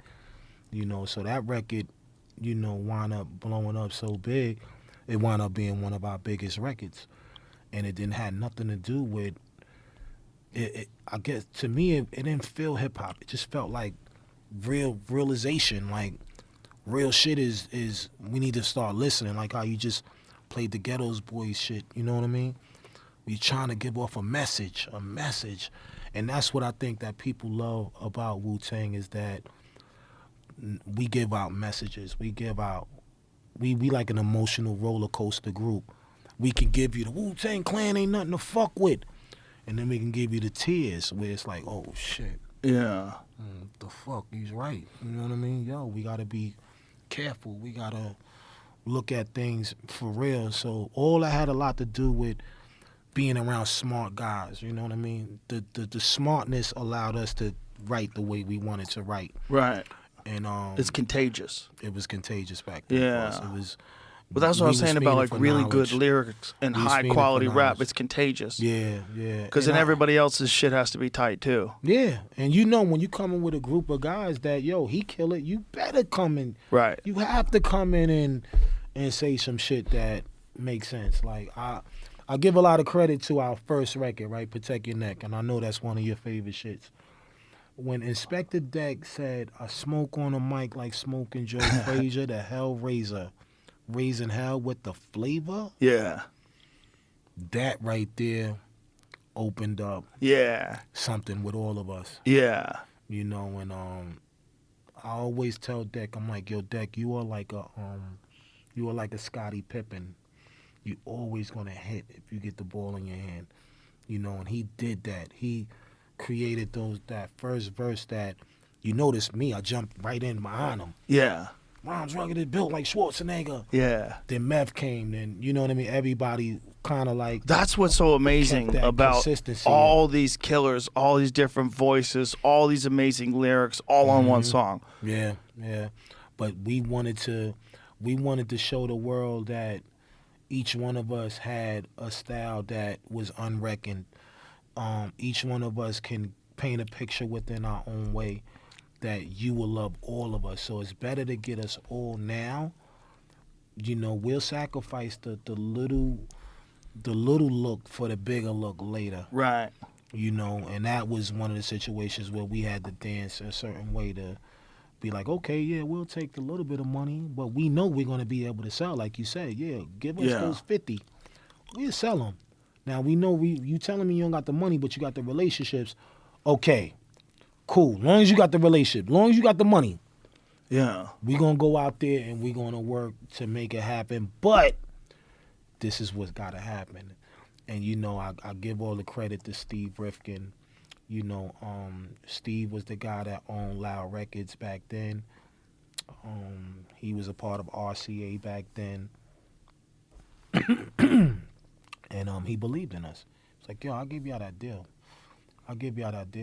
And next thing you know, when everybody started taking off, now you got Method Man over here, you got Jizz over here, you got Old Dirty Bastard over here. So we did something that was so new to the world that it's like, oh shit. How From the fuck they outside, did that? it felt different because it felt like a movement. Right. It's like Wu-Tang was like a movement. Exactly. It was different. It was like But it had everybody more tried to box gravity. us. Everybody tried to box us as a group. Yeah. So even though we knew we were a group, in our minds, we looked at it, like you said, as a movement being created that would eventually spread out and hit all corners of everything.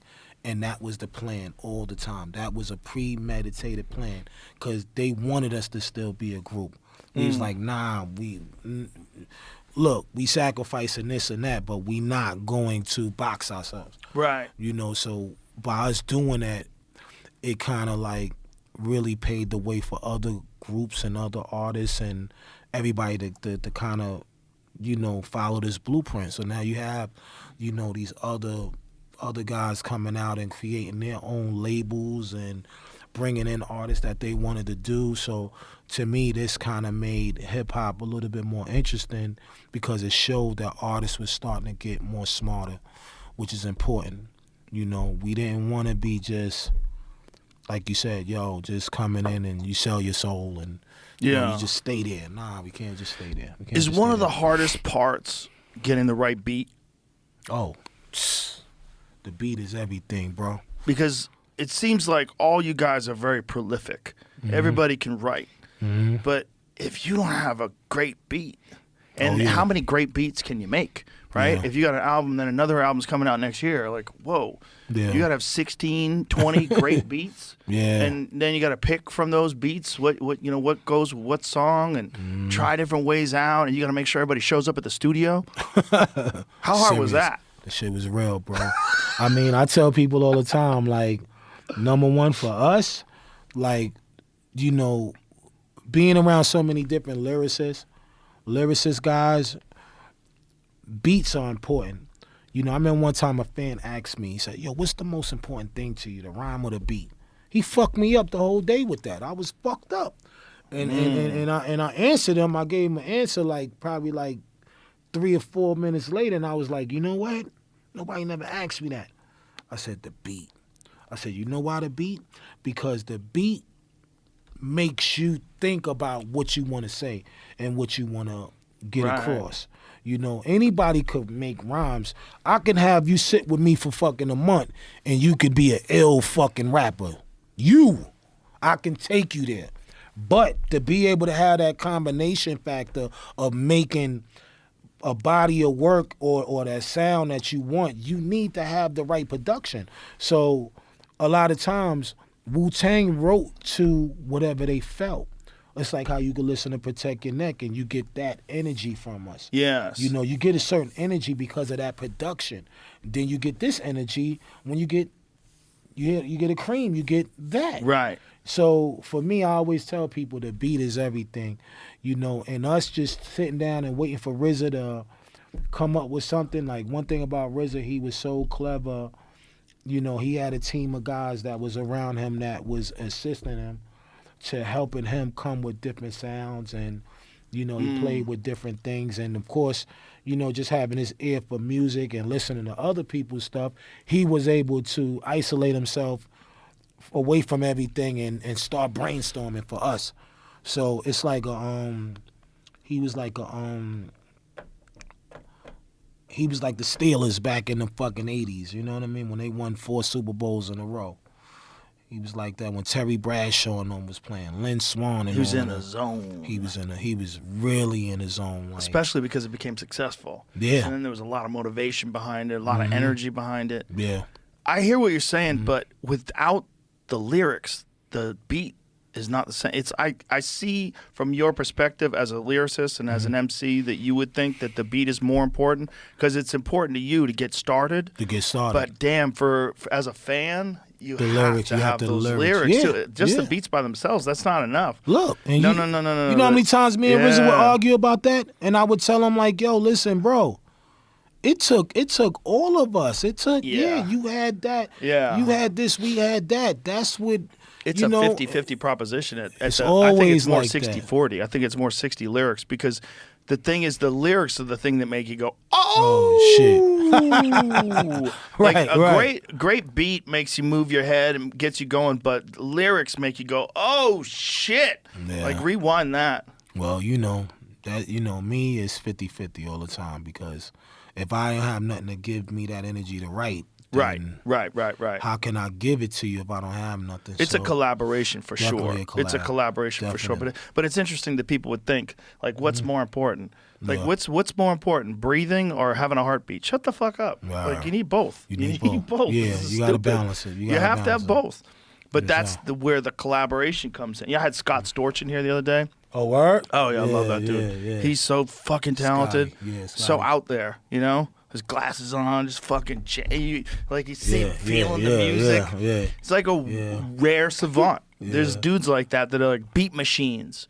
You know, These like guys he just be feels it. It comes into his head, and he feels it, and it's just coming out of his fingers. You know. Yeah, he's a super talented. Oh, I so love talented. Scott. I love him. But like that kind of guy is so special. And you know, to team the kind of guy like that up with Dre or you know with 50 or any of these people that he collaborated with, it's like Yeah. that's special. And that's why, like I said, you know what I mean? You can't never front on the maestro, you know what I mean? You Right. gotta remember that, you know, DJing started it all. Let's be honest. You Yes. know what I mean? The DJ game Scratching that was records. so important, scratching, you know, they created a synergy to the artist to be like, yo, let me try this. Even if you go back to, like I said, look at Quincy Jones, man. Look what the fuck he did, man. Right. You know, look at Frank Sinatra. Like, who the fuck was handling his fucking music, man? Right. He was so clever. He Yeah. needed a vibe, though. He needed something Right. to. Who was that guy? You ever hear Frank Sinatra when he was young? Oh, he was Before he was fucking smoking all those cigarettes? He had this super high pitched voice. It's crazy. It's crazy, right? It's crazy. You listen to the difference, like, wow, it had so much range. Who was the production though? I don't know. You know, He never somebody. He never really got famous, I guess. Well, man. I think the whole thing back then was Elvis or whoever it was. You know, whoever was the person that was in front. Everybody behind the scenes didn't really get that much respect. Right, yeah. You know? But he was a talent, Yeah. motherfucker, boy. Who was that crazy dude that wore the wigs that shot that lady in L.A.? He produced all the Beatles shit. He had that. He got tried for murder, and every day in the courtroom he'd wear a different wild wig. He created the Wall of Sound. Fuck, what's his name? He was really insane. Phil Spector. Phil Spector, back in the day, he was known for pulling guns on people. He'd pull guns on people, stick them in their mouths and shit. He was a complete psychopath. White guy? Yeah, and Oh, shit, Phil Jewish Spector. guy, I think. Right. And he shot this lady in the mouth. Oh, shit. Was he Jewish? I don't want any Jewish people mad at me. Jewish people get mad when you say someone's not Jewish and they did something terrible. Hey, look, guys, we not here to. I'm just saying there's a lot Fuck with of nobody, you know talented, what I mean? successful Jewish people in the entertainment Be business. clear, man. Yeah. But that dude, he was responsible for the Wall of Sound, the Beatles. Like that was a big thing with him. Like he was known for being a guy that would change people's music. Russian Jewish, boom, nailed it. Yeah. What's and up? he was from the Bronx, Come on, right? from the Bronx. Yeah. Holy shit. Wild boy. Wow, And God, shot some lady, picked up some lady at a bar, took her back to his place, and shot her in the mouth. Holy shit. Yeah, he would put guns in people's mouths. Like he was known for threatening people. Like, you want to get out of this fucking contract, and just shove a gun in your mouth. Wow. What's that? He pulled a gun on Cher. He pulled the gun out on Cher? Cher recalls stopping Phil Spector in his tracks when he pulled a gun on her. He couldn't pull that shit with me. Right. We had this really strange relationship. You don't say. You don't say. Well, it's like the music business at one point in time was run entirely by gangsters. Of course. That's the story about Hendrix. You know, the story about Hendrix was that his manager killed him. That's the conspiracy. Was that his manager killed him because it's more valuable for Hendrix to be dead. His music, he's a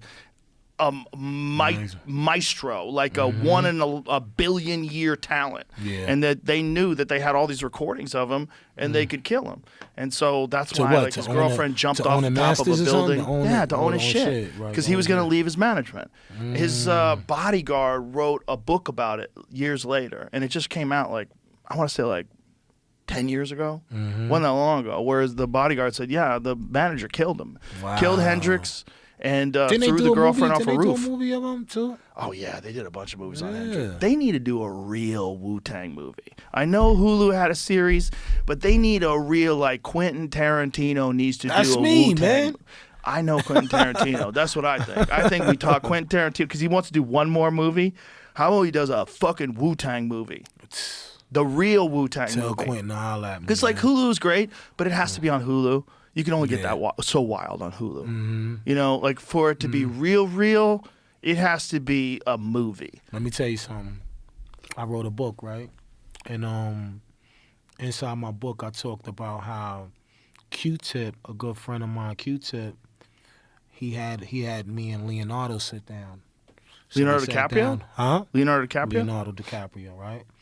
And I remember Q-Tip was like, yo, set up a meeting for you and Leonardo to meet in Brooklyn at this small pizza shop, one of Leonardo's favorite spots.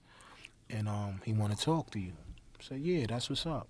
So me and Leonardo, we started talking, and he was like, yo, Q-Tip was telling me that he was thinking about trying to, you know, get guys together to create a movie. I was like, yeah, this is what I was thinking. So make a long story short, I set up a meeting with RZA, myself, Leonardo's peoples in L.A.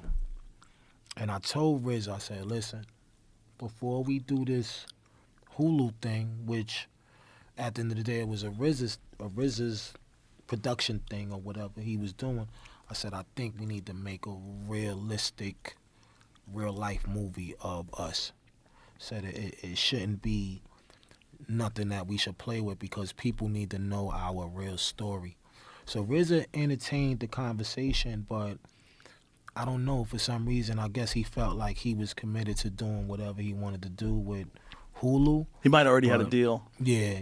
And you know, like I said, at the end of the day, the Clan, Look at you that. know what I mean? Yeah. It was that Jamie night. fast with the Jamie's the best. It was that night, and I remember that. Wow. I wish we could have been able to sit down with him, because the way I had him looking at it, it was almost like I told him, I said, this would be like a slash of Goodfellas and Menace to Society mixed in one. Yeah. You know, to kind of talk about our story and whatever. And he was super open. He was like, yo, Chef, what we got to do? Yo, who do we need to talk to? But at that time, RZA was already in pocket on what he wanted to do. So I said, you know what, one day, you know, maybe I might get a chance to show my version of it. Because come on, how many Pablo Escobar movies we looked at? Right. You know what I mean? You got these guys telling it. You got the people for from the sure. It community. can still be made, so for it can sure. still be made. 100%. So- Just because there's a Hulu suit, that doesn't mean shit. Right. But I think that at the end of the day, you know, God willing, we will really give you guys another taste of really how we really see it. You know, Well, I think it would be hugely successful. I think for a music, from a movie rather perspective. would you rather see it as a movie, A or would movie. you a movie? A movie. There you go.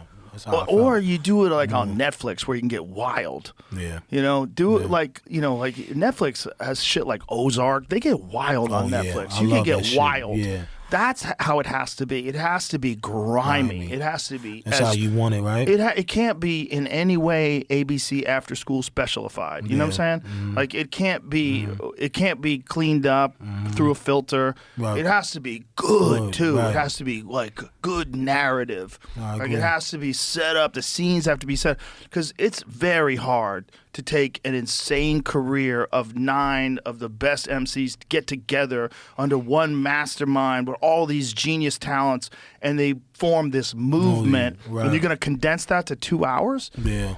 You have See, to that have was a one of really RZA's good beats writer. right there. He was like, yo, Ray, yo, blah, blah, blah, yo, you know But what I I mean? think How it do- could how do be you get done. in? I think That's it what could I be said. done. I said, yo, look, come on now. I said, people do it all the time. I said, yo, look at, prime example, look at NWA. I thought NWA movie was dope. You know what I mean? Straight out of Compton. I thought they did a good job, but that was Dre and Cube and, you know, I'm sure you always gonna have somebody around that be like, yo, nah, that ain't it, that ain't. But it was so realistic that when I seen ours, it was like, all right, I get it. You know, RZA even said, yo, you know, this is more for the younger generation to kind of gravitate to. And They'll once still everybody gravitate loved to it, it. they loved it. So it was like, okay, y'all love it. We love y'all for loving it. It's great. It's great. But hear me out. Opening of the movie, Rikers. Opening of the movie, you guys show up at Rikers to do the concert. We're old dirty bastards inside. That's the opening of the movie. You want all the, That's the opening of the movie. You want And all the real gritty. You want the but grit. that just get everybody on the hook right away. And then you bring them back to the beginning. Right after that, See what I'm saying? you put the year, whatever. And that's it was. how you make movies. You pick all the greatest moments. Yes. And then you start sewing and threading. Right. Yes, Right, that's agree. a no-brainer for a Wu-Tang movie. You start with Rikers. Which is what year was that? 95? What year was that? When did? What Jay, year look was up- look the up- Old look- Dirty Bastard and Rikers concert with Yeah, Wu-Tang? I was about to say, look up that. And what year did you guys start? What was the very first year? We started in 90, late 92. So you start the movie with Rikers, and then you bring it back to Back to 92. 92. Back to Right. 92. Yeah, That's what it is. yeah. That's what it is. I mean, you just think about the incredible amount of talent, not just rap. Jizz is like a world champion caliber chess player. 99, 2000 or so. 99, 2000. RZA, yeah, I got our interview. RZA talking about it. And doesn't Jizz have some degree in physics? Smart motherfucker, man. Doesn't he have some crazy Smart. degree?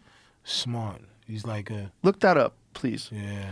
So yeah. you just that alone in the movie is like, come on, this is real. Yeah, this is Just something that. people was looking forward to looking at.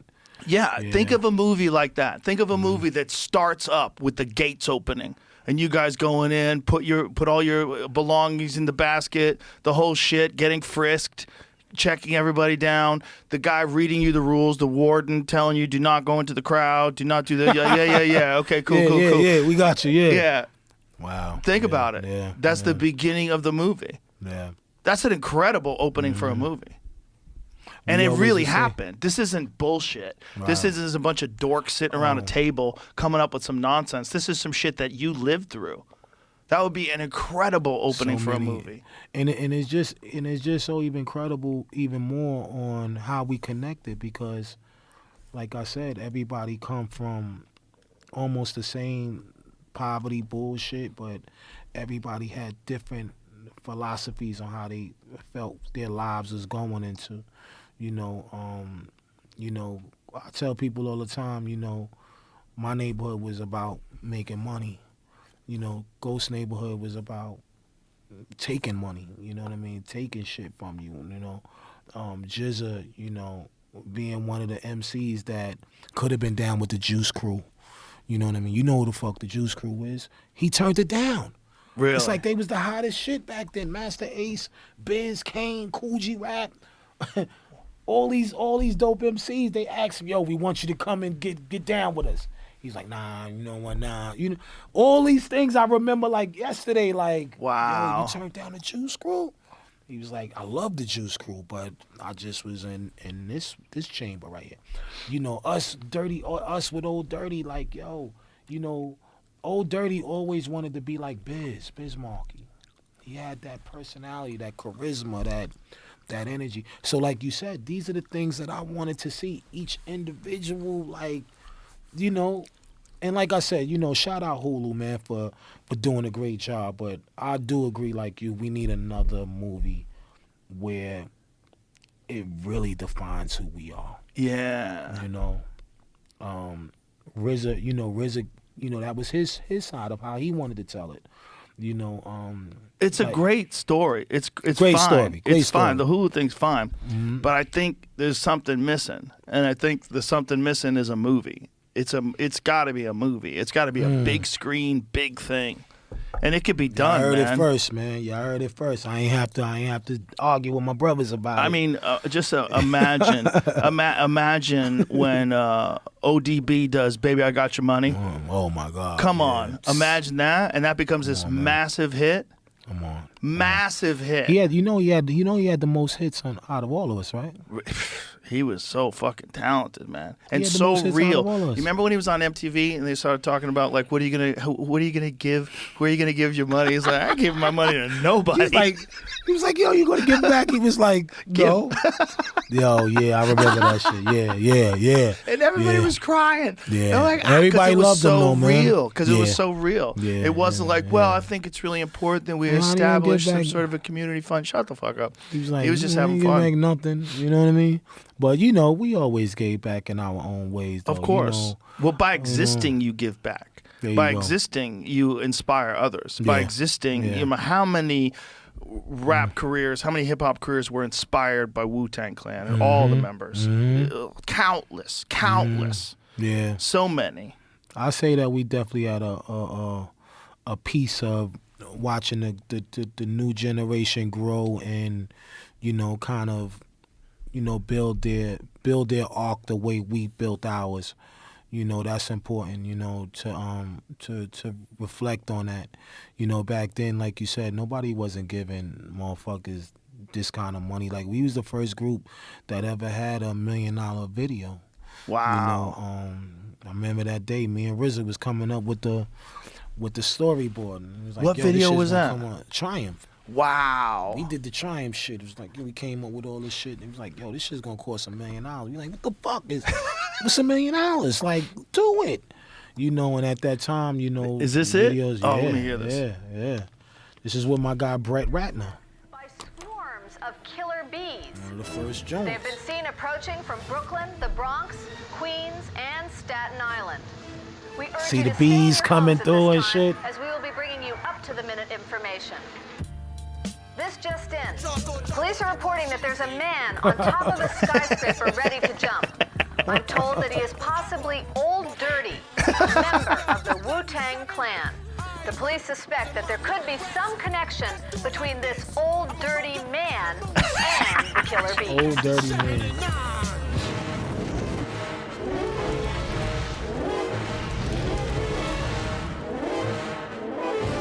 I form atomically. Socrates' philosophies and hypotheses can't define how I be dropping these mockeries. Lyrically perform armed robbery, flee with the lottery. Possibly they spotted me. Battle scarred shogun, explosion when my pen hits tremendous. Ultraviolet shine blind forensics. I inspect, view through the future, see millennium. Killer bees sold 50 gold, 60 platinum. Shackling the masses with drastic rap tactics. Graphic displays melt the steel like blacksmiths. Black Wu jackets, queen Jump, bees, he east jump, he Dixon. jump. Rumbling with patrolmen, tear gas, lace the function. Heads by the score, take flight inside a war. Ticks hit the floor, die hard fans demand more. Behold the bold soldier, control the glow slowly. Proceeds the blow, swinging swords like shinobi. Stomp rounds and found footprints of solid rock. Who got it locked, performing live on your hottest fly. As the world turns, I spread like germ. Bless the globe with the pestilence. The hard-headed never learn. This my testament to those burn. Play my position in the game of life, stand and burn. Takes me back to the good old days of the Clan. And Is it weird looking back now? Does it feel almost surreal that you guys did it? a little bit to me, yeah. It has to. Yeah, to me for sure.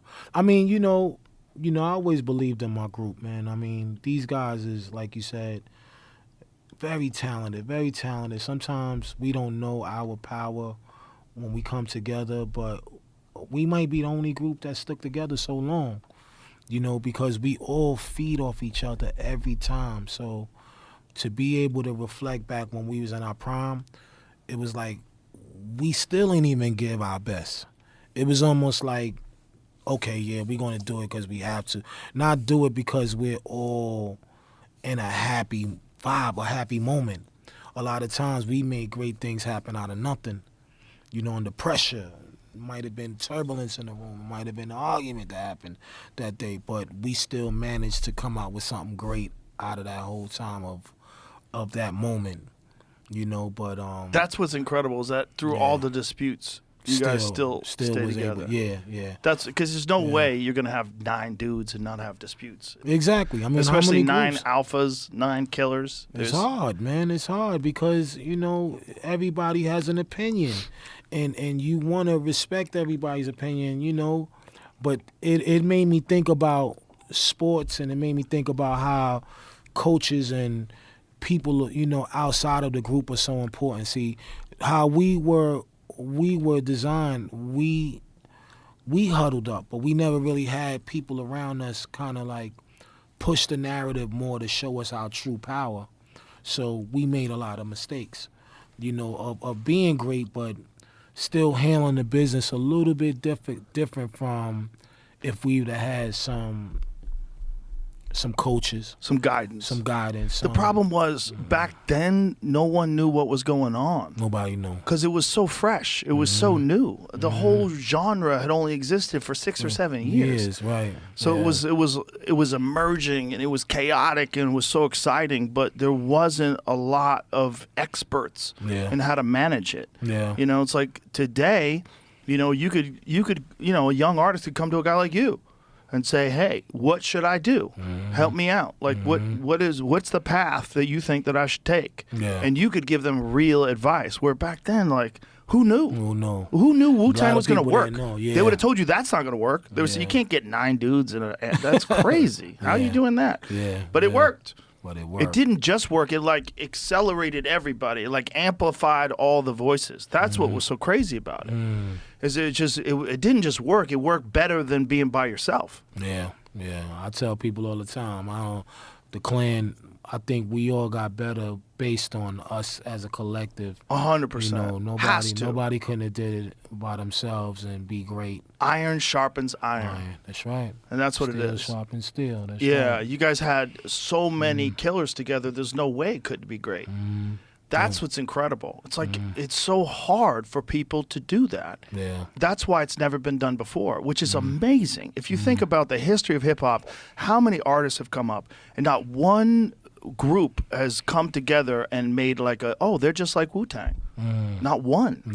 Not one. Yeah, even when it comes to, sales and, each one of us was blessed to be able to go platinum and gold. But we talk about that. Sometimes when we all together, we laugh and we say, damn, no other groups did what we did, like come with guys that everybody in the group went gold and platinum and this and that, and I couldn't name one person. They was like, yo, name one person, name one group that did what we did at that level back then. I couldn't name it, you know what I mean? Because the Ghetto Boys branched out. Scarface obviously went on to have a massive career. Yeah. Did you see his little Tiny Desk performance? Oh yeah. Fucking Phenomenal. incredible. Yeah. Fucking incredible. Yeah. Incredible. That's one of my greatest friends too, man. Scarface and so different than anything else. Like the way he did it, like he adapted the lyrics to the environment. Yeah. Oh, it was incredible. Incredible. Scarface is a real guy too, man. One of the all-timers. One of the all-time greats. Yeah. All-time greats. You had him come to your show yet? I haven't yet. No, I'd love to have him on. I love that dude. I've had Willie on. Okay. I think that like there's so many amazing talents that came out of that 90s hip-hop era that like for a young guy coming up, someone who's like interested in a career in it now, it's imperative that you go back. Go back. You have to. You got to explore the classics. You got to see what started this whole thing. Because and you got to put yourself in this mindset. Like it's hard to imagine my experience of it because you're not going to be able to have it. It's always been around. But for me, it's like when it came around, it was this totally new thing. It's totally new sound. Totally new like avenue of music that existed, and everybody was like, wow, and all the young people were excited. Everybody was excited, like, this is crazy. This is so different than everything else. And so for the people that are like making a career in it now, like, ooh, I know there's like a tendency to think you're the fucking man and everything else sucks. I'm telling you, you got to abandon that. Abandon that thinking. Go back and educate yourself, because it's free. Just get go get on YouTube, get on Spotify, educate yourself. There's so much classic shit from the 90s that you're missing. And all we were doing really was just, like you said, just expression, being in the studio, smoking a lot of weed, and a lot of times when we was smoking and just vibing, it's like we were mentioning things that, like today, like prime example, I own a cannabis business in Newark called Hash Story, you know what I mean? See you representing us. We said in rhymes like, can it be oh so simple? Yo, I want to have me a fat yacht and enough land to go and plant my own cess crops. But for now, it's just a big dream. So we kind of like spoke things into existence that at the end of the day, like, now as I sit here and I'm an owner of a cannabis business, I'm like, wow, we was talking about things. Yo, my first joint in it went gold. I put it on my mother's, my mother's living room wall. you know, we did that. So we were kind of like saying things that meant so much to us back then, but still dreaming of it being a reality. And the next thing you know, it happens. You know, like how you said, you know, Jizza being so intelligent and talking about science and, you know, meth, you know, talking about certain things. And, you know, now today he's in the movie world and Riz is a director. And, you know, these were the things that were going through our minds as we were just smoking and listening to production and just saying, yo, what the right next? Where do we want to go, you know? And I think that is important as an artist, is to dream and be creative. Don't sit in one box. Like, that's the shit that just be driving me crazy a lot with hip-hop today. It's like, yo, it's just sounding too fucking repetitious. Like, let's make it bigger. Let's take it over here, over here, over here. Yeah. But sometimes it's just sitting in one fucking box where it's like, yo, come on, it's not just that. It's about opening up the doors for everybody to be able to see so many sides. Like now it just seems like the hip hop shit is just being controlled by one person that's saying, yo, we want y'all to stay right there. We want you to talk ignorant. We want you to not grow. We want you to just whatever they think is gonna sell. Why is that the case? I don't get it. The same reason why they were trying to take the RZA and change him and turn him into something he's not. People always do that. They do that in comedy. They do that in podcasting. They do that in music. Everywhere. There's always some executive that thinks they know better, and they're going to mold you and shape you and change you. And this is what we're going to do. We're going to hire an image team. We're going to do. It's all just bullshit. It's So it's not non-artists interfering with art. That's what it is. It's when you have middlemen, you know, you have these people that profit off of your talent, and they think they're going to steer it in a way that's going to be the most profitable. They don't give a fuck if you're like earnestly and honestly expressing yourself. That doesn't mean anything to them. Right. They just want you to stay in that box because that's the box they're selling. And once it sells once, they don't want you to change it up. Remember when Ice-T started a fucking heavy metal band? Oh my God, yeah. Ice-T, who played a cop on TV for like fucking 30 years, he had a song called Cop Killer, Body Count. And everybody wanted him to be the rapper. Yeah, And Ice-T was like, nah, I'm going to do a hardcore album. It was like, what? Ice I'm is a one of the motherfucking hardest. cop killer. It's like, Yeah. what is this? Yeah. What is this? This is Yeah. crazy. Yeah. But it's like, he just didn't listen. He's like, I don't give a fuck what you say. I'm going to do what I want to do. And this is what I want to do now. Exactly. And you have to give an artist that ability to do that. They have to be able to change it up anytime they want. Because whatever got them to the dance is going to keep them dancing. That's right. And they might dance to the beat of a different song, but it's going to be the same person, that same creative force that created whatever you liked in the beginning. Well, you probably like this new direction they're going to go in too, because it's going to be just as good. It's just like we all like different. Like you were saying, you like Billy Joel. We both like Cool G Rap. You know, like it's very different. You wouldn't want to see the two of them at a concert together. Exactly. You know, but that's what you have to give room for in artists. And these executives and these people that are profiting off of art without being creative, their input's always terrible. It's always terrible because they don't have a vision. They don't really, unless you're like a Rick Rubin, like one of those cats that's just like super eccentric, weirdo, genius dude who just knows what he likes and go, hold on. Do that again. Stop that. Stop. Do it again. Do it again. Do it that way. Okay, can you make it echo? Do it. Give me an echo. So, but he's working with you because he sees something. Right. He's barefoot and shit and fucking doing yoga. One of the geniuses. Super weirdo. A Scott Storch type character. Yeah, those These guys be great in their own way, though, you know? They're artists, though. That's different. But when you get these suits and the suits get involved and they know that, oh, we made, Raekwon sold 1,700,000 CDs doing it like this. So this is what we want from this one too. We want it to be the exact same way. We want to do it like that. Do it like that again. Like, oh, no, what's this new thing you're doing? What's this new thing where you talking about discipline? No. You know?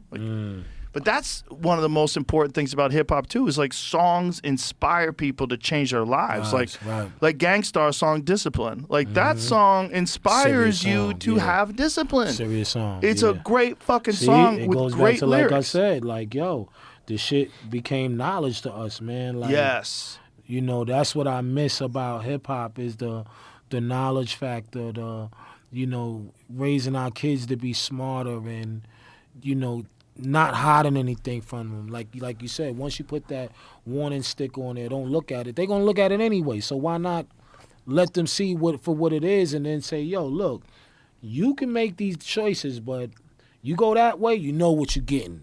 You go this way, you know what you're getting. I think all it takes is someone today to do what you guys were doing and blow up. And then everybody would want to do it that way. If someone today became like this genius lyricist who's like pointing out things in society and became a huge artist.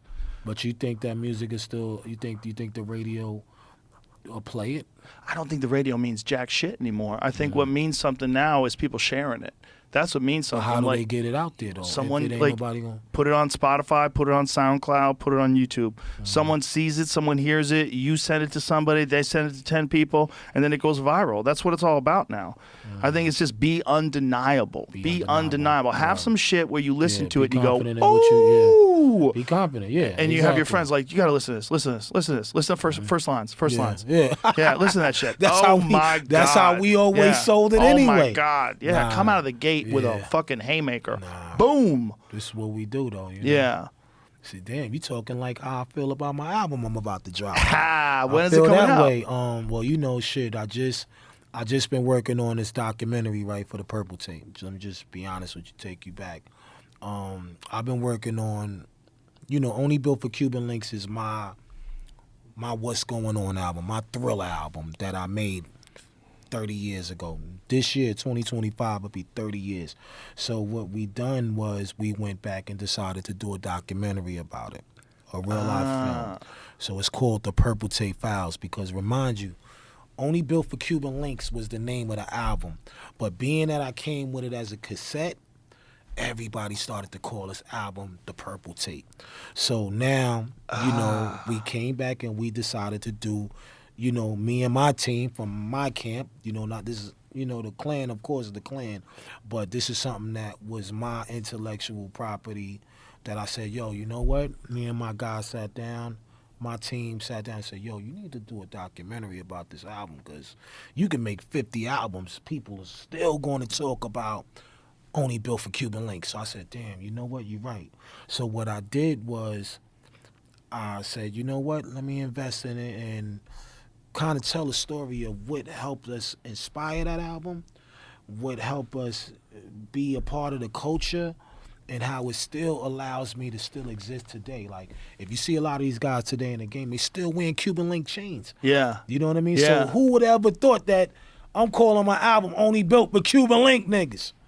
Now everybody and their mother is wearing Cuban Link chains today, 30 years later. So, you know, that's been something that I've been working on, and believe it or not, we've been working on it for 10 years. Wow. So I got over 50 influential people that was in my life that was affected by that album to be a part of this documentary. So now, this is all in the making. We didn't actually go out there and start pitching it yet. We're finally getting ready to do it right now, as we speak. As we speak, once the new year kick in and all that, we will be ready to go out there and position ourselves to go do a deal with a network with this project. It's going to be ill. It's a great idea. You know what I mean? So my thing is to talk about it in a way to where the way we made the album, all the experiences, all the things that we went through, and eventually that would wind up becoming a movie later on, because the storyboard of how I talk about it is going to blow people's minds, because it's like, damn, this is what you was going through. This is how your mindset was, because I just want people to know that that album was made because I love hip hop, man, and you know, we were in a position to make something golden that at that time I was already thinking cinematic. I was already in my Martin Scorsese mindset, because when I came in the Clan, I was like, yo, I don't do all the karate shit. I don't know how to rhyme like that. I don't even know about drugs and hustlers and trying to get from here to there and turn my life around for the positive, you know? So we talk about this in a documentary, and we go through some of the songs, and like I said, you know, I got some of my guys that, you know, we had conflictions with some artists out there like Biggie back then. Everybody thought we had a beef, and you know, just it becomes interesting. But the bottom line is that's what I've been working on, alongside with working on some other music. So I just said that, yo, let me get this done the right way first, and then I'm gonna, you know, drop some new music. So I got definitely a new album getting ready to come out. And when is that gonna come out, you think? The new album, I say probably like between second quarter right now. Yeah, and I never even mentioned the name of the album, but I'll mention it on your show. The name of the album is going to be called The Emperor's New Clothes. You ever heard that Dutch folk tale, The Emperor's New Clothes? You familiar The Emperor with it, right? wears no clothes. Yeah. Yeah, so that's going to be the name of it, because I feel like the status quo today, everybody follows bullshit. Nobody wants to be genuine no more. Nobody wants to call out shit that makes sense. It's like, oh, if you believe it, oh, I'm supposed to believe it. I'm supposed to believe nothing that don't feel like what it's supposed to be to me.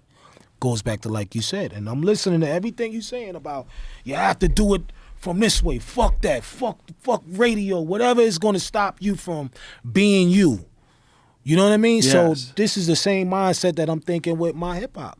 My new album that's coming. Like, yo, I'm not going to let you tell me that this is not what people still love. You know what I mean? I don't care. I'm just, I know what I know from coming up as a kid who loved hip hop and what inspired me. So I'm going to have a ball this year, man. I got a lot of great things that I want to give the world. But, yeah, that's going to be the name of my new album. People still love it. And I'm telling you, these like young kids that I have at the Comedy Mothership, when I play them 1990s hip-hop, they go, oh! Yeah, they love They just don't know yet. Yeah. They just don't know. And we can't fault them because they wasn't alive probably at that time. They got so much shit coming their way. Exactly. They're getting inundated by all these new artists and all these new TikToks. There's so much shit going on. There's so much shit going on. There's so much going on, but you know, I always say that it's always a lane for people that love music. You know what I mean? I don't care. It's like you could be 50. You know, today I'm sitting here as a 55-year-old man that still have that kid in him to love what helped me be who I am today. So I'm still at my best when it comes to making music, you know. Like today the chef is more of a architect artist now. I don't consider myself a gangster rapper or a funny rapper. I'm an architect rapper, you know, because I like to reflect on things about growth and development, you know. And when people hear this album, they're gonna be like, damn, like, yo, he still fucking got it. I tell people all the time, don't ever think we're gonna lose that shit. That's like sitting here and saying Mike Tyson can't fight, when you know at the end of the day he ain't lose a fucking bit when it comes to how he feels that passion for boxing or whatever. I feel the same way with my music, so get ready. But then, like I said, the name of the album is called The Emperor's New Clothes. Check for that shit. I'm ready. Listen, like brother, thank you very much for being here. It was a real honor, real pleasure. You my guy, man. Thank you for everything you guys have done over the years. I've been endlessly entertained by Wu-Tang Clan for a long fucking time. There you go, man. And I hope somebody listens to this and makes that fucking movie. Make that movie. We gonna make it happen. Do it the right way. We gonna figure it out. I wish I made movies. I wish I was a movie maker, because that's what I would make. I would make it that way. I would open up with that fucking Rikers scene. Listen, Joe, it's never too late for us to do what the fuck we want to do. Never too late. Never too late. Never too late. Thank you, sir. Love you, bro. Love you too. Thank you very much. Appreciate you. Bye, buddy.